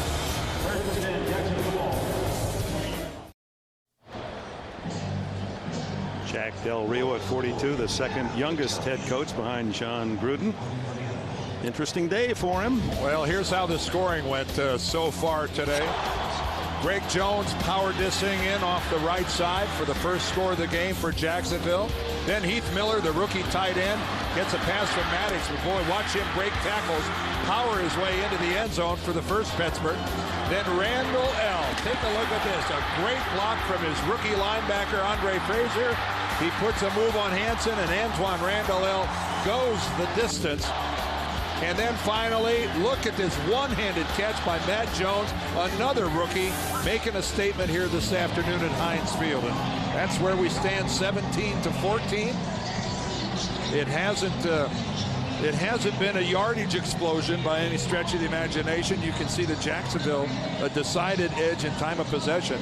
The Pittsburgh offense hasn't come anywhere close to getting on track. It's interesting in that game summary, the 2 number 1 picks, Heath Miller and Matt Jones, both scoring a touchdown today. Well, it'll be the day that those two guys will never forget. Those balls, I'm sure, are over in the trunks on the sidelines being saved for the guy to paint them up. And what would make it nicer for both of those kids is if the guy could paint on that ball that they won the game as well. From the 20, Greg Jones, the running back behind Leftwich. And Jones with a carry. And Danson won't do it against that Pittsburgh defense. Let's go to Greg Gumbel in New York. All right, Dick, at Tennessee, Steve McNair's pass will pop up into the air. It is picked off by the outstanding rookie Odell Thurman, who returns 30 yards for the touchdown. They have gone to the fourth quarter at Tennessee.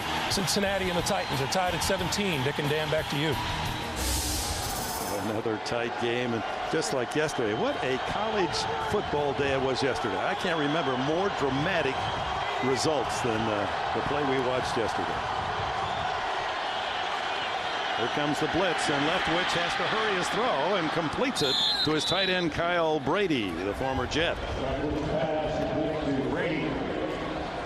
Armin, you've got a report for us. I sure do, Dick, on Byron Leftwich. You know, you've talked about kind of the wayward path players take to the league. Byron certainly had it coming out of Woodson High in Washington, D.C. No real takers in any of the top Division I programs for a chunky quarterback. A Marshall assistant found Leftwich while watching tape of his former teammate, called the quarterback coach at Marshall, who happened to play semi-pro football with the head coach at Woodson High. That's how Byron started his career in college and now into the pros, Dick. That's good stuff. And here is Leftwich. Throws to the sideline. A good grab by Ernest Wolford and steps out of bounds with a first down at the 33. Hey, Armin, if I were you, I'd get off the field before Byron finds out that you called him chunky. Well, I was also going to say he had suspect feet, but I decided to drop that one, Dan. Anything else? Yeah. Don't stop now, Armin. Well, actually, you know, when they didn't even want this, they said we want this Leftwich kid. Without even looking at him, they got him. And as Jack Del Rio told us, he's one of those guys that's going to help this team turn the corner. Follow Chad Pennington at Marshall. Well, let's see what old Chunky could do here on first down.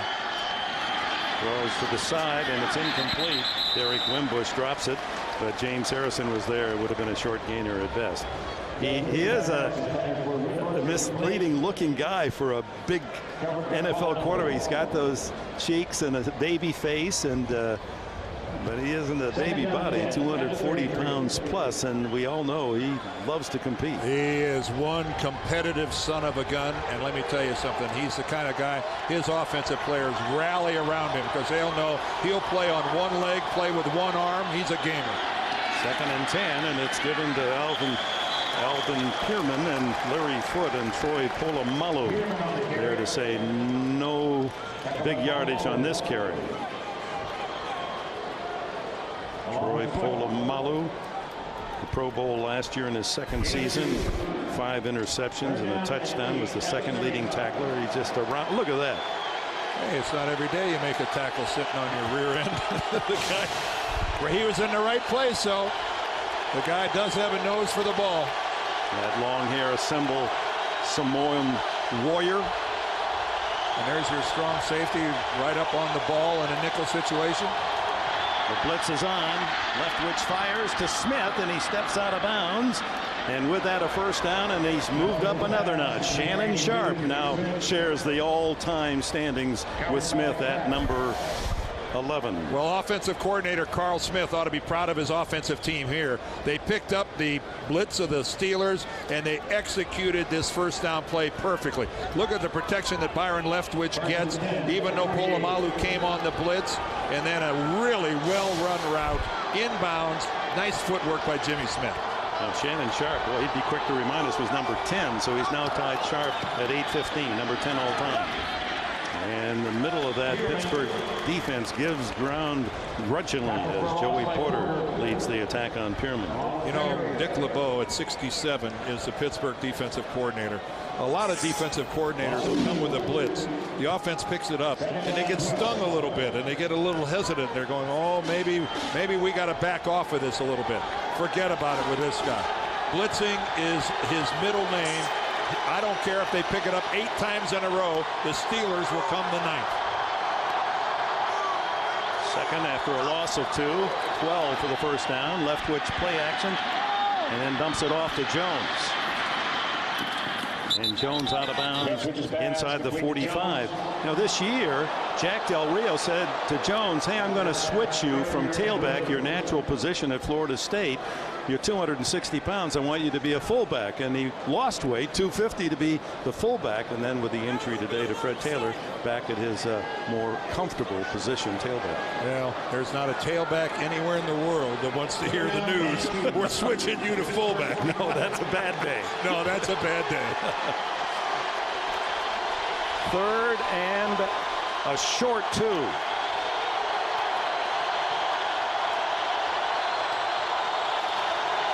Closer to 1 as Leftwich and the Jags take a timeout, and that leaves them with only 1. When we come back, it'll be 3rd down, a short 2. And first, we remind you, tomorrow on CBS is all new, beginning with TV's best lineup of comedies. King of Queens, new hit How I Met Your Mother, 2.5 Men, Out of Practice. And that's followed by Monday's #1 show, CSI Miami, and then The Late Show with Dave. It's all tomorrow, Monday on CBS, America's most watched network.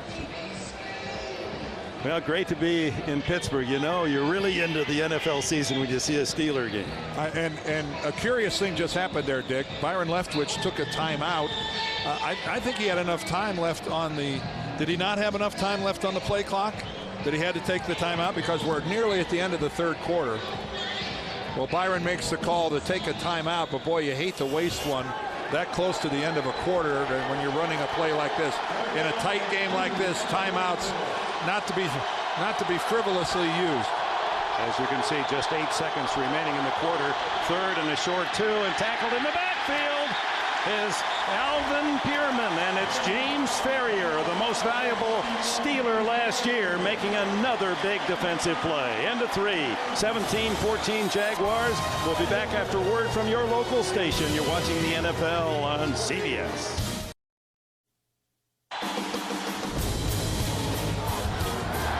By Leftwich to Williams, and he's got it. Leftwich lobs it into the end zone. It's caught by Jones. And welcome back to Heinz Field in this sellout of nearly 64,000. We open the 4th quarter, and a high boot by Hansen, and Randall L. knew that was going in the end zone. Pittsburgh will start from the 20-yard line. Tommy Maddox replacing Ben Roethlisberger, and one of your questions as we started the telecast, Dan Dierdorf, will he be able to shake the rust? Well, a 5 for 17 performance. Yes, he had a touchdown pass to Heath Miller, but those 2 interceptions, the answer to that question through 3 quarters is no. He has not been able to shake the rust. And right now, I would think that Ken Whisenhunt, the offensive coordinator, is in a real pickle trying to select plays, because I don't think he's got a real confident quarterback on his hands in attempting to throw the ball downfield. First down, Maddox will throw. Short to Heath Miller, the tight end. He's tackled immediately. Pete Cooper making the stop. And right now, Pittsburgh's going to go no huddle. And Maddox usually shines in this situation. He likes this alignment. He likes hurrying up the play. Bill Cowher, change up. I applaud them. You got to change something up, try something, because what you were doing isn't working. The throw is deflected, incomplete, and a flag down. Nevertheless, even with the deflection, apparently a hold. Although here comes referee Terry McCauley. He's quick with the call, isn't he? Prior to the pass, illegal contact, defense, number 21. 5-yard penalty, automatic, first down. Nickelback Terry Cousin. Well, Terry Cousins started this game off with an interception, and that time he gets flagged for the defensive hold. But again, I really applaud this by the Steelers. This is a smart move. Try anything to energize this offense.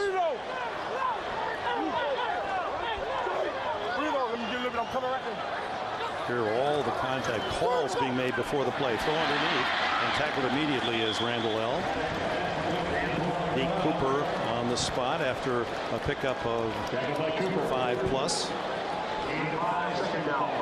Question is, will Pittsburgh have enough moxie to try to stretch the field, to go vertical at all? You can't just throw 3- and 4-yard passes all the time. Now to Parker.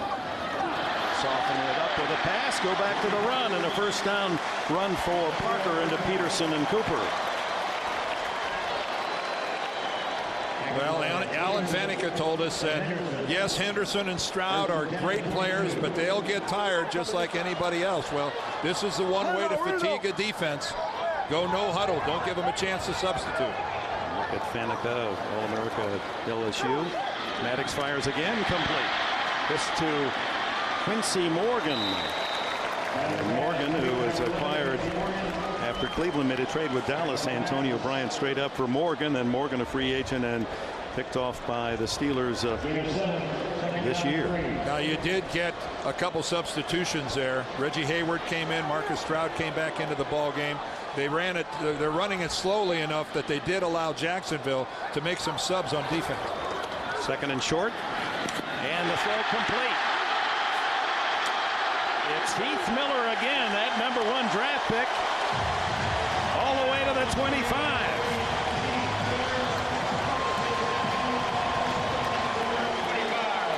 And again, some of the Jacksonville guys are clear back upfield, and we've got a player down at the 45-yard line. And right now, we've got one of the Jacksonville Jaguars down, the crowd booing because they don't like the momentum being stopped. Appeared to be Bobby McCray, a defensive end. They attend to McCray. We'll take a break.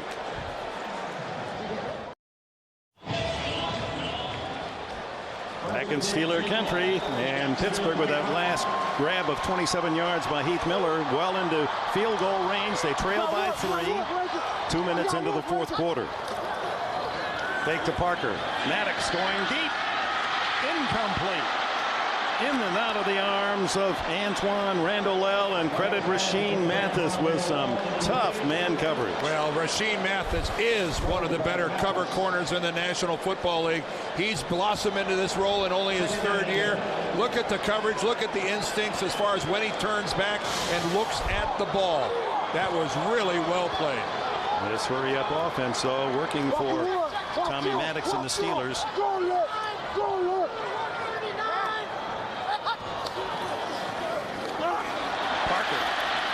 He gets off the blocks in a hurry, doesn't he? 5 yards into Aiken Adel, and Nick Sorensen now in at safety for Jacksonville.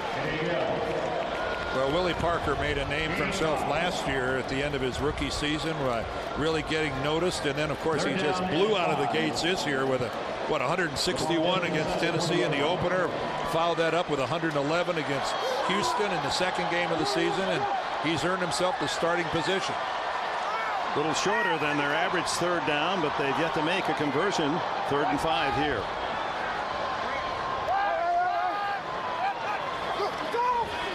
Quick throw, batted down, and a flag is down. Kenny Wright got a hand on the ball. Was he using the other hand to push off? You saw that look on Jack Del Rio's face. These 3rd down penalties. Defense. Nothing hurts more than a 3rd down penalty that brings an automatic 1st down with it. All right, take a look. Kenny Wright's number 25.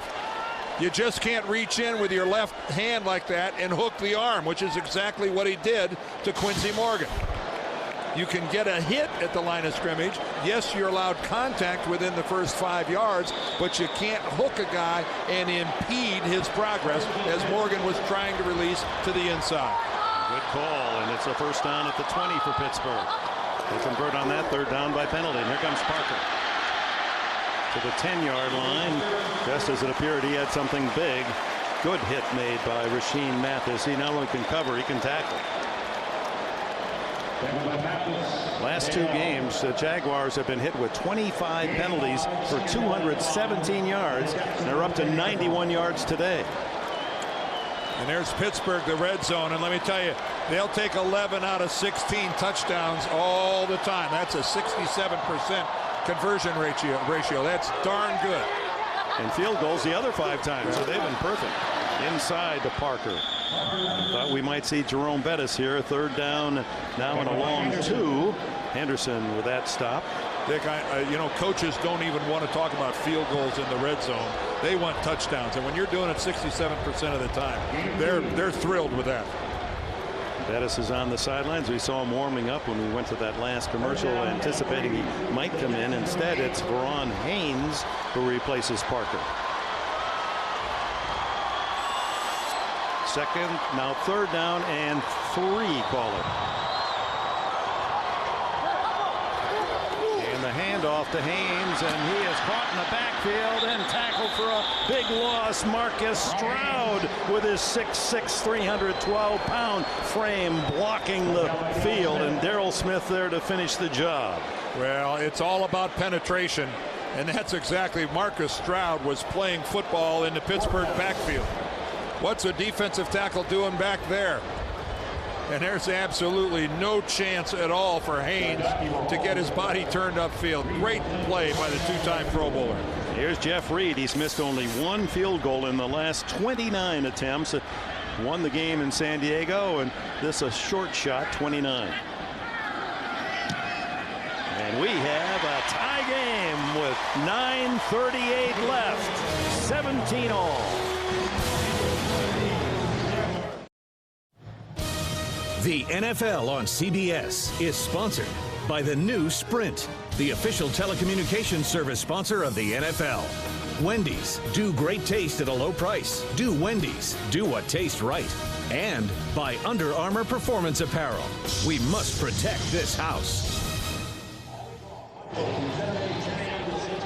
So Jeff Reed with that field goal, missing only 1 of 30, and the miss was from 52 yards. So he is as close to perfect as you can come the last couple of years.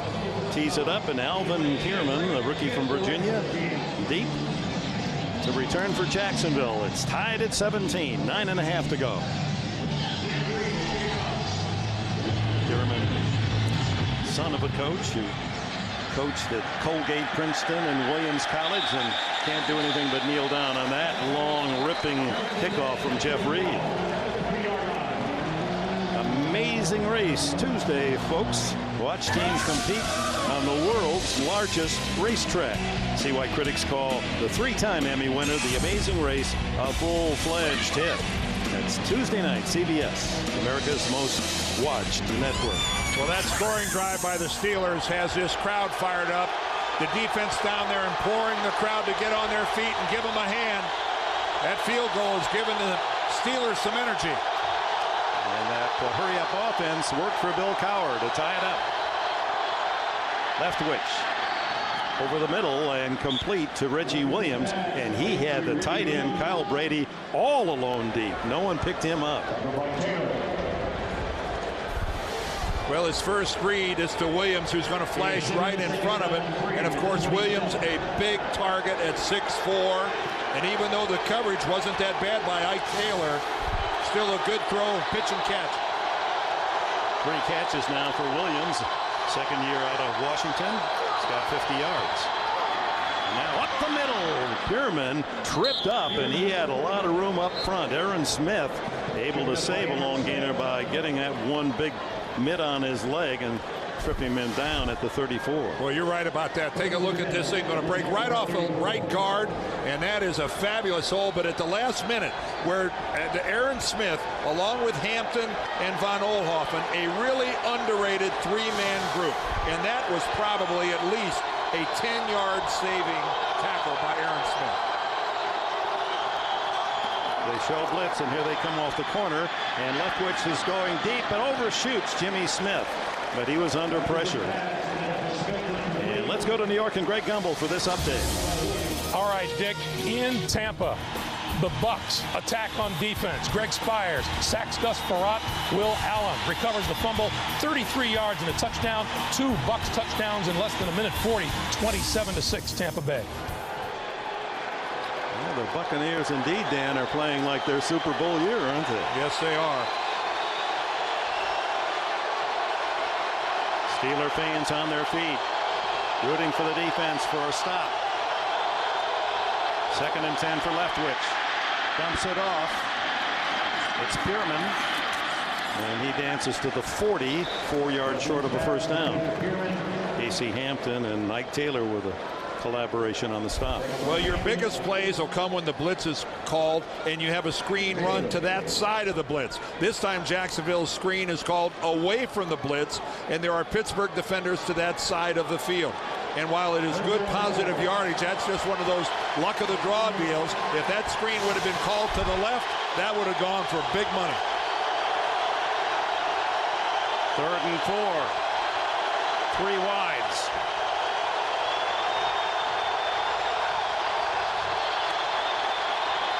Looking for Jones over the middle. He can't get it off. Down he goes.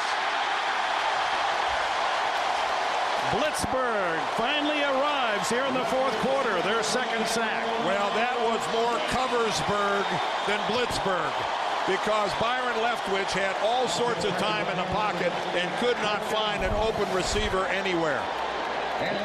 Take a look. Here comes the rush up the middle. Folks, that's good pass protection. Byron Leftwich doesn't have anywhere to go with the football. Rather than put it up for grabs, he just eats it. Aaron Smith was there first, the defensive end. You saw him make that nice one-arm tackle of Pierman and then comes back with a pass rush.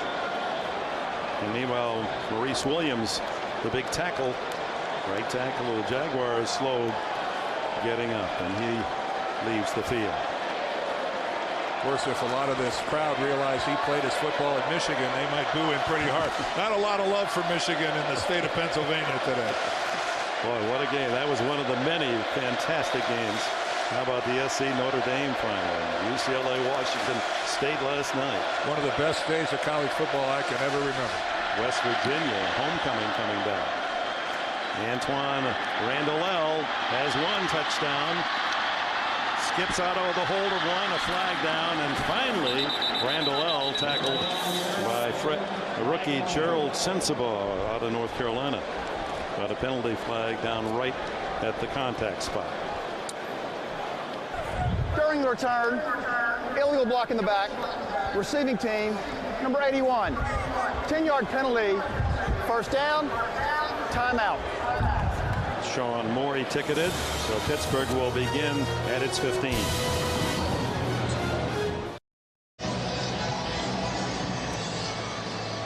Temperature dropping into the 50s, wind still gusting, and the spot of the foul was downfield, so Pittsburgh begins at the 13. Maddox didn't begin well, but he's 4 for 5 on that last drive that led to the tying field goal. Almost intercepted by Peterson. It would have been a touchdown. He had one earlier in the game. Oh my. Oh, on the flight back to Jacksonville, Mike Peterson's going to feel this football on his hands all the way home, because that is there. Now, it was way out in front. That would have been one heck of a catch. He would have had to get it with one hand and pop it up in the air. That would, chances are you're not going to get that one. That wasn't an easy catch whatsoever. He made that one-handed tip to himself for the interception in the 1st quarter, led to a touchdown. Lee Parker fake to him, then the throw down the middle, complete to the tight end Miller, and he's got another big gainer, and it takes half the Jaguar defense to bring him down, and they may have used a face mask to do it.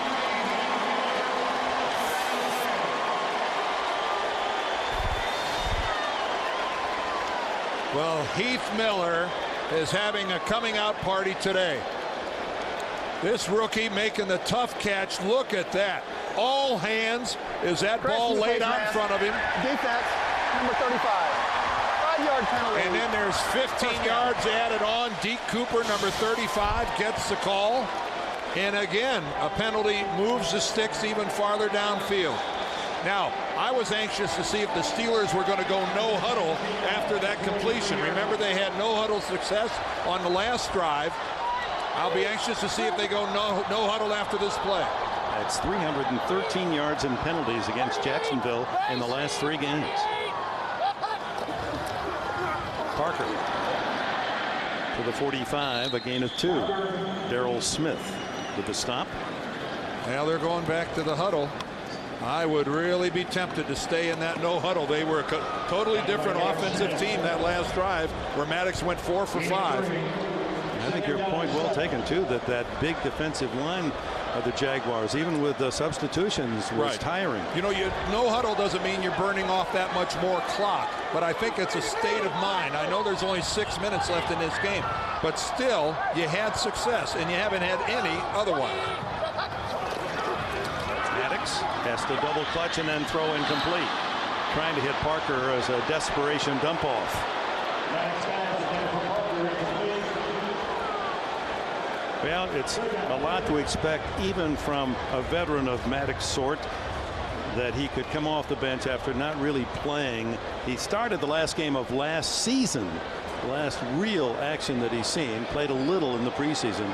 He hasn't been his usual sharpness.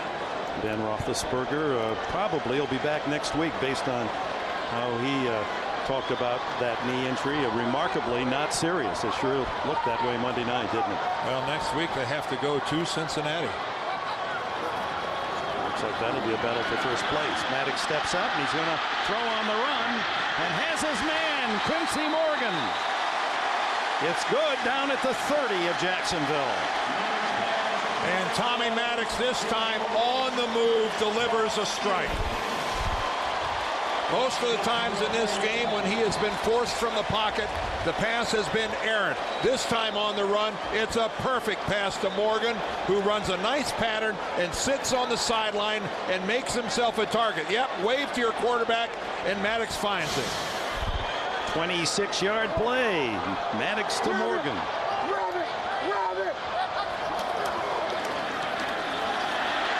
Now Parker. And when he gets around the edge, everyone takes a gasp, especially on that Jacksonville sideline. Down to the 25, a gain of 5.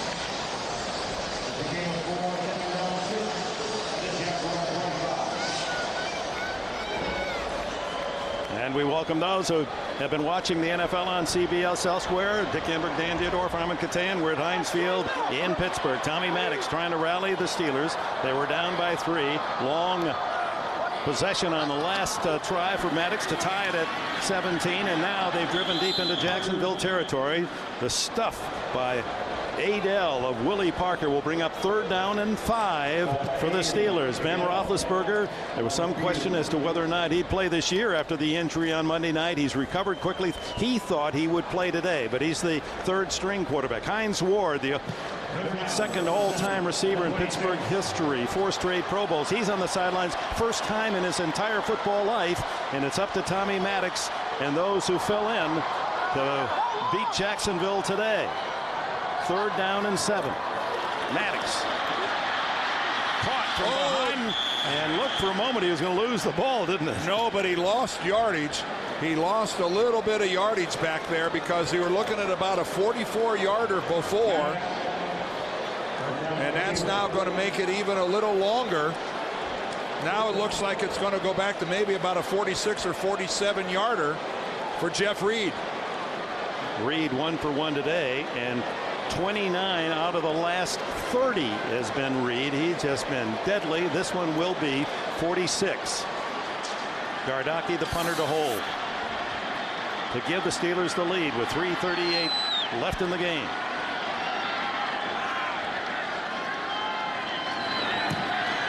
He hits it high enough, long enough. It's wide to the right, no good. And Del Rio and the Jaguars will get it now, and good field position. You can see that ball pushed to the right from the very beginning. Never had a chance. The NFL on CBS is sponsored by IBM. Become an on-demand business. IBM can help. And by NikeGridiron.com.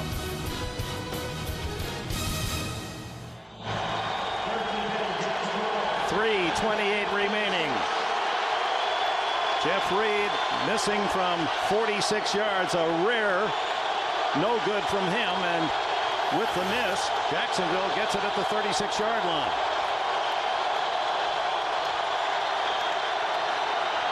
Leftwich throwing deep down the sidelines and overshoots his tight end George Reitzer, who was open. Well, again, Jeff Reed, no rush up the middle, but again, I don't know if he's trying to draw the ball back in or if he thinks the wind was going to blow it back in, but he pushed it right the whole way. And speaking of dodging one right there, the Steelers dodged a big one because George Reitzer was totally uncovered by the Pittsburgh defense. Leftwich too strong with the throw. You see his numbers, 16 for 27, a touchdown. Polamalu knocks into Leftwich, and he completes the pass anyway as it goes to Alvin Pierman, the rookie running back.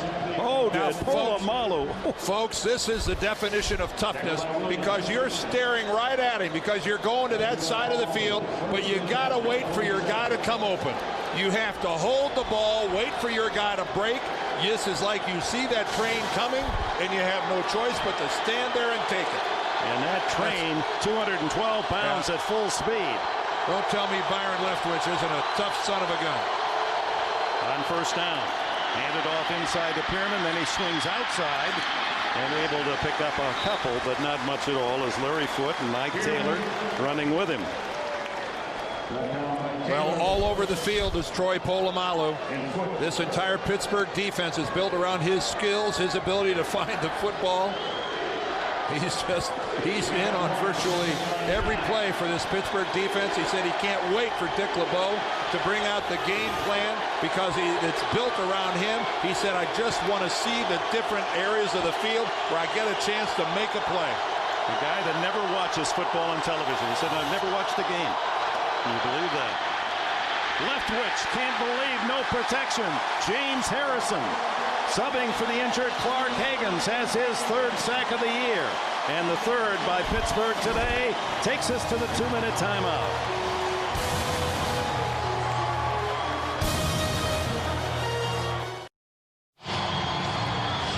A tradition that goes back to the 4 Super Bowl championship years in the 70s of the Steelers. The terrible towels are out.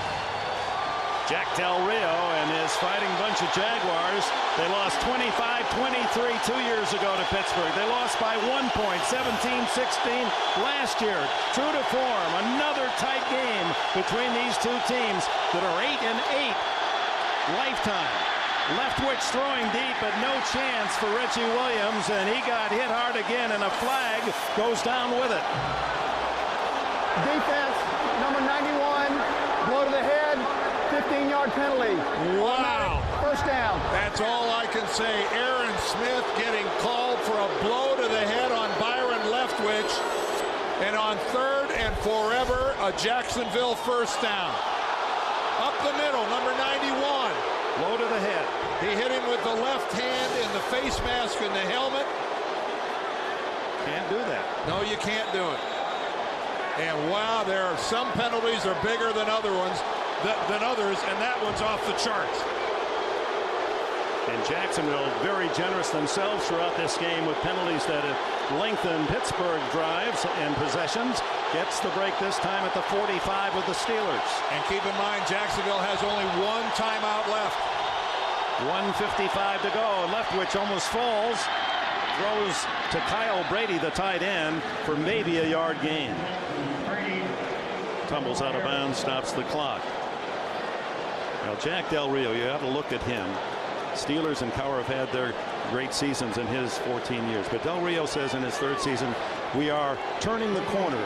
We're about to have a breakthrough game. He feels that this young team is maturing and something special is about to happen. This might be the start of just that something special.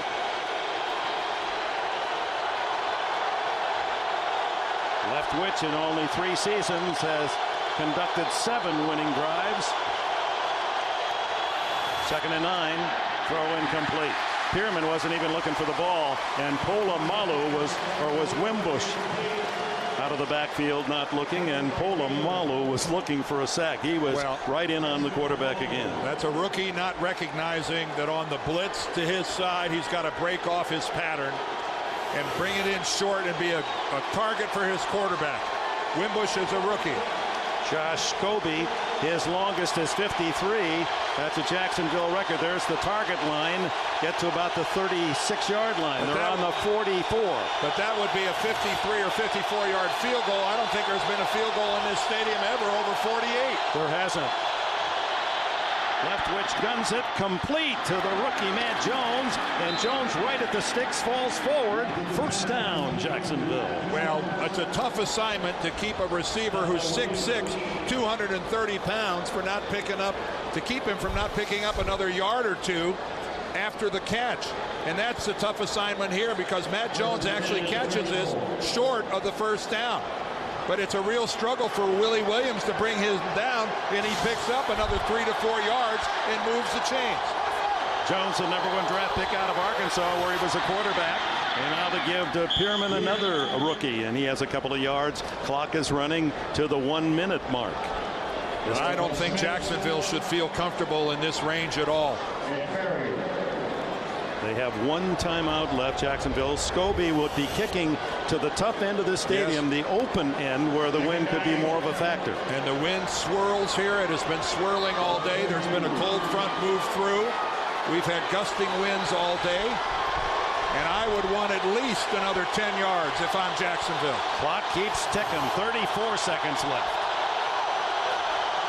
The blitz. Leftwich throws long for Smith. And what a play by Willie Ike Taylor. Ike Taylor saves a touchdown. Oh, my, that was a good play.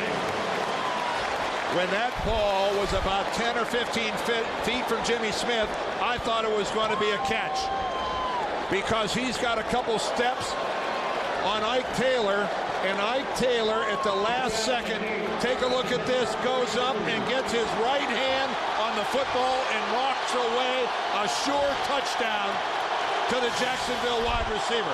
What a play. 26 seconds. On 3rd and 8. Leftwich goes long again to Williams, and it's intercepted in the end zone by Bryant McFadden.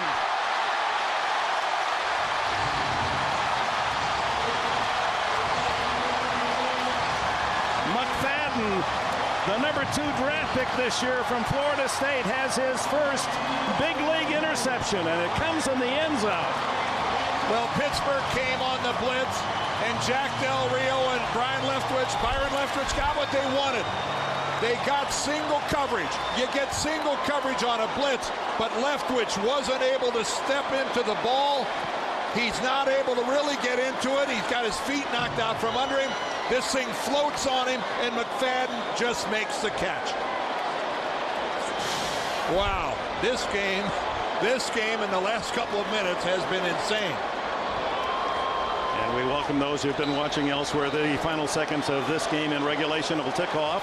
Bryant McFadden, a rookie cornerback, has made his first NFL interception to deny Jack Del Rio's Jaguars, who were moving into field goal range, but elected to go for 2 long passes in the end zone, and the second was picked off. And we'll go to overtime, and how typical this is of the play between these two teams. Well, I don't fault Jacksonville at all for going for the touchdown, Dick, because they were on the very edge of what I would call field goal range, and the way this wind is swirling, I don't fault them at all in going for the end zone. It's just, for them, unfortunate that wasn't able to step into it, Byron Leftwich, and the ball floated on him for the INT.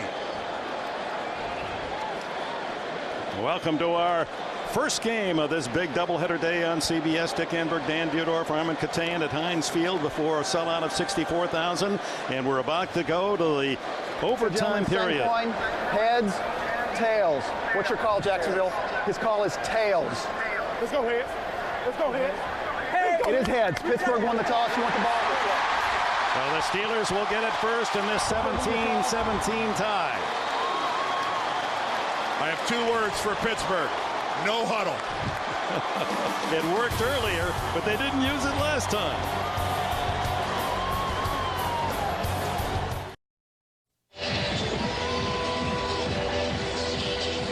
They played 16 times, 8 wins aside. The Steelers and the Jaguars, and Bill Cowher's team, the hottest in the NFL in the regular season the last 2 years, winning 18, losing only 2 of their 20 games. And they've managed to get into a tie. And we say managed because Jacksonville, for most parts of this game, has outplayed the Steelers, or without Ben Roethlisberger. He's the 3rd string quarterback with that knee injury, but not as serious as feared. He should be back next week. Heinz Ward, their top receiver, one of the game's best. He also not playing for the first time in his career. And Jacksonville, without their top running back, Fred Taylor, he was unable to go with a sprained ankle. So Josh Scobie tees it up, and the Steelers in this overtime will get first crack. Quincy Morgan is deep for Pittsburgh, along with Cedric Wilson.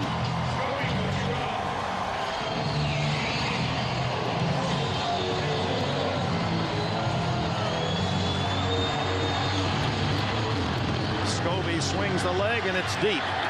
Morgan, veteran receiver, 20, 25, 30. He could go all the way. Mathis pushes him out of bounds. Rashean Mathis pushes him out of bounds, but not until the 26-yard line. They're already in field goal range. And special teams have brought it home for the Pittsburgh Steelers today. 74 yards on the return by Morgan. Again, working his way in behind the wedge. Look at the blocking, and already you look how he identifies the crease. And then the kicker Scobie unable to make the tackle. If not for Rashean Mathis, it ends up being a Pittsburgh touchdown. 72 yards earlier in the game for Antoine Randall-El, a punt return for a touchdown. Parker loses the ball, and he's able to fall on his own mistake. Oh, a fortuitous bounce for Parker, who was tackled by Aiken Adele and kicked the ball free. Well, this time Willie Parker unable to get turned upfield, just running sideways, and the ball knocked out of there. You're right, Dick. It was Aiken Adele, and not often in that situation do you get the fortuitous bounce that Willie Parker got there. That thing bounces in strange directions, and it came right back up into his hand. Loss of 3. Right back to Parker. Protecting with both hands this time and gains a couple. Adele and Cooper collaborate on the stop, and there is Jeff Reed. He had a chance to win it in the fourth quarter, but missed from 46 yards. But it was only his second miss in the last 31 kicks. And he'd be looking at between 44 and 45 right now. Here's that miss that Dick was talking about. He pushed it about 3 feet to the right. And he'd be looking at maybe a field goal right here of only a yard or 2 shorter. But in a tougher end of the field, the open end where the wind is more dominant, a fumble by Maddox, and it's recovered by Jacksonville. Oh my, what a turnabout. Reggie Hayward, the defensive end, falls on Maddox's fumble. Well, here's Pittsburgh in overtime, and in 3 plays, they fumble it twice. Tommy Maddox gets a snap and is never able to secure it, and instead of falling on it, tries to pick it up. And Jack Del Rio can hardly believe his team's good fortune in Pittsburgh just putting the ball on the ground and saying, here, take it. Well, it hasn't been the most immaculately played game, but it certainly has been hard hitting and has some wonderful dramatic moments now from the 36-yard line. Jacksonville's turn. Leftwich. Downfield, oh, well over the head of Jimmy Smith, who was double teamed.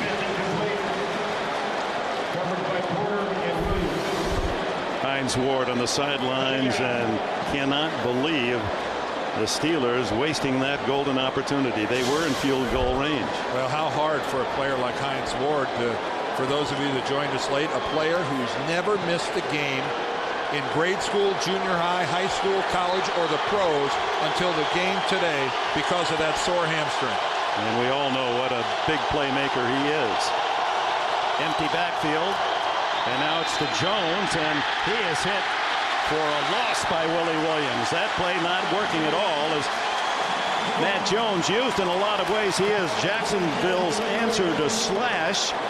He can pass as a former Arkansas quarterback.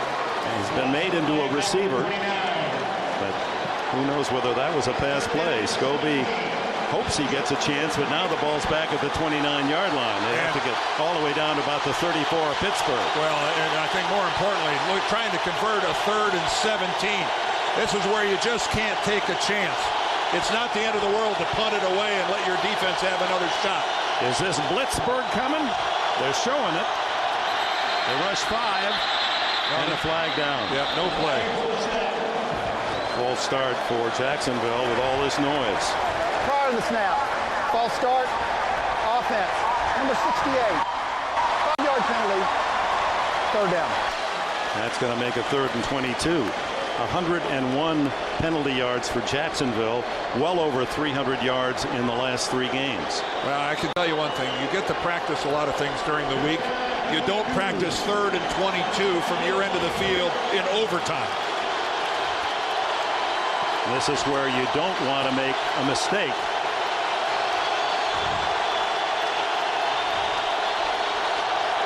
Here in Pittsburgh, we're in overtime, and Jacksonville facing 3rd and 22.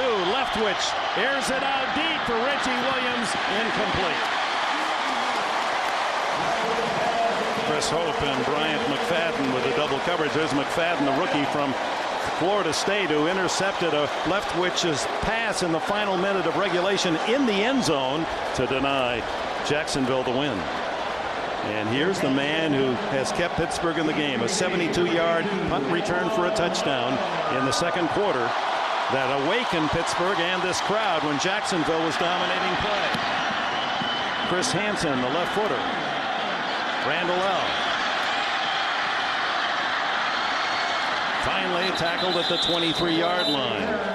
Nick Sorensen with a stop, and Chris Hansen's punts, other than the one that was returned for the score, and that's not his fault, have been outstanding. And they're going to come back. Ineligible man downfield on the kick. Kicking team, number 36. 5-yard penalty, 4th down. And that's the rookie fullback, Wimbush. And there are a lot of penalties. That's only 5 yards, but how costly will that be? 53-yard net on the punt. And can Hansen deliver one that good against the Steelers on the second try? Well, in the first period, it's tough enough to cover punts back-to-back after that 45-yard sprint. Here we are in the 5th period of play. I think you can figure it out that it's a little more exhausting. Better odds here for Randall L. Another moment in this game was Chris Gardocki had a punt blocked. It went 9 yards, so it doesn't count officially as breaking a string of never having one blocked, but it wound up a 3-pointer for Jacksonville when they were stopped on the 1-yard line. Spinner that's shorter this time. Randall L at the 33. And down he goes. What a tackle by Nick Sorensen. Well, in case you've just joined us here, the first game of our doubleheader, here's how it went. Well, it's a 17-17 tie. Matt Jones, what a one-handed catch. And then here comes the tie by Jeff Reed. He ties it up for Pittsburgh. And with a chance to put Pittsburgh ahead in the 4th quarter, Jeff Reed misses it. And then at the very end of regulation, when Jacksonville was in range, the interception, and then amazingly, in just a few minutes, due to NFL contractual obligations, we will be leaving this game in order to bring you coverage of the New England at Denver game. That's Mike Peterson with a hand on another one. He had an interception in the first half, almost another than the second half, and his quickness and coverage has been tantalizing for Jaguar fans. And here goes Pittsburgh with no huddle. And this is a system that Bill Cowher used early in the 4th quarter to awaken his offense. Only one series, and they ended up scoring on a field goal. And then they went away from it. 5 wides. Maddox. Intercepted. It's Rashean Mathis to win it for Jacksonville.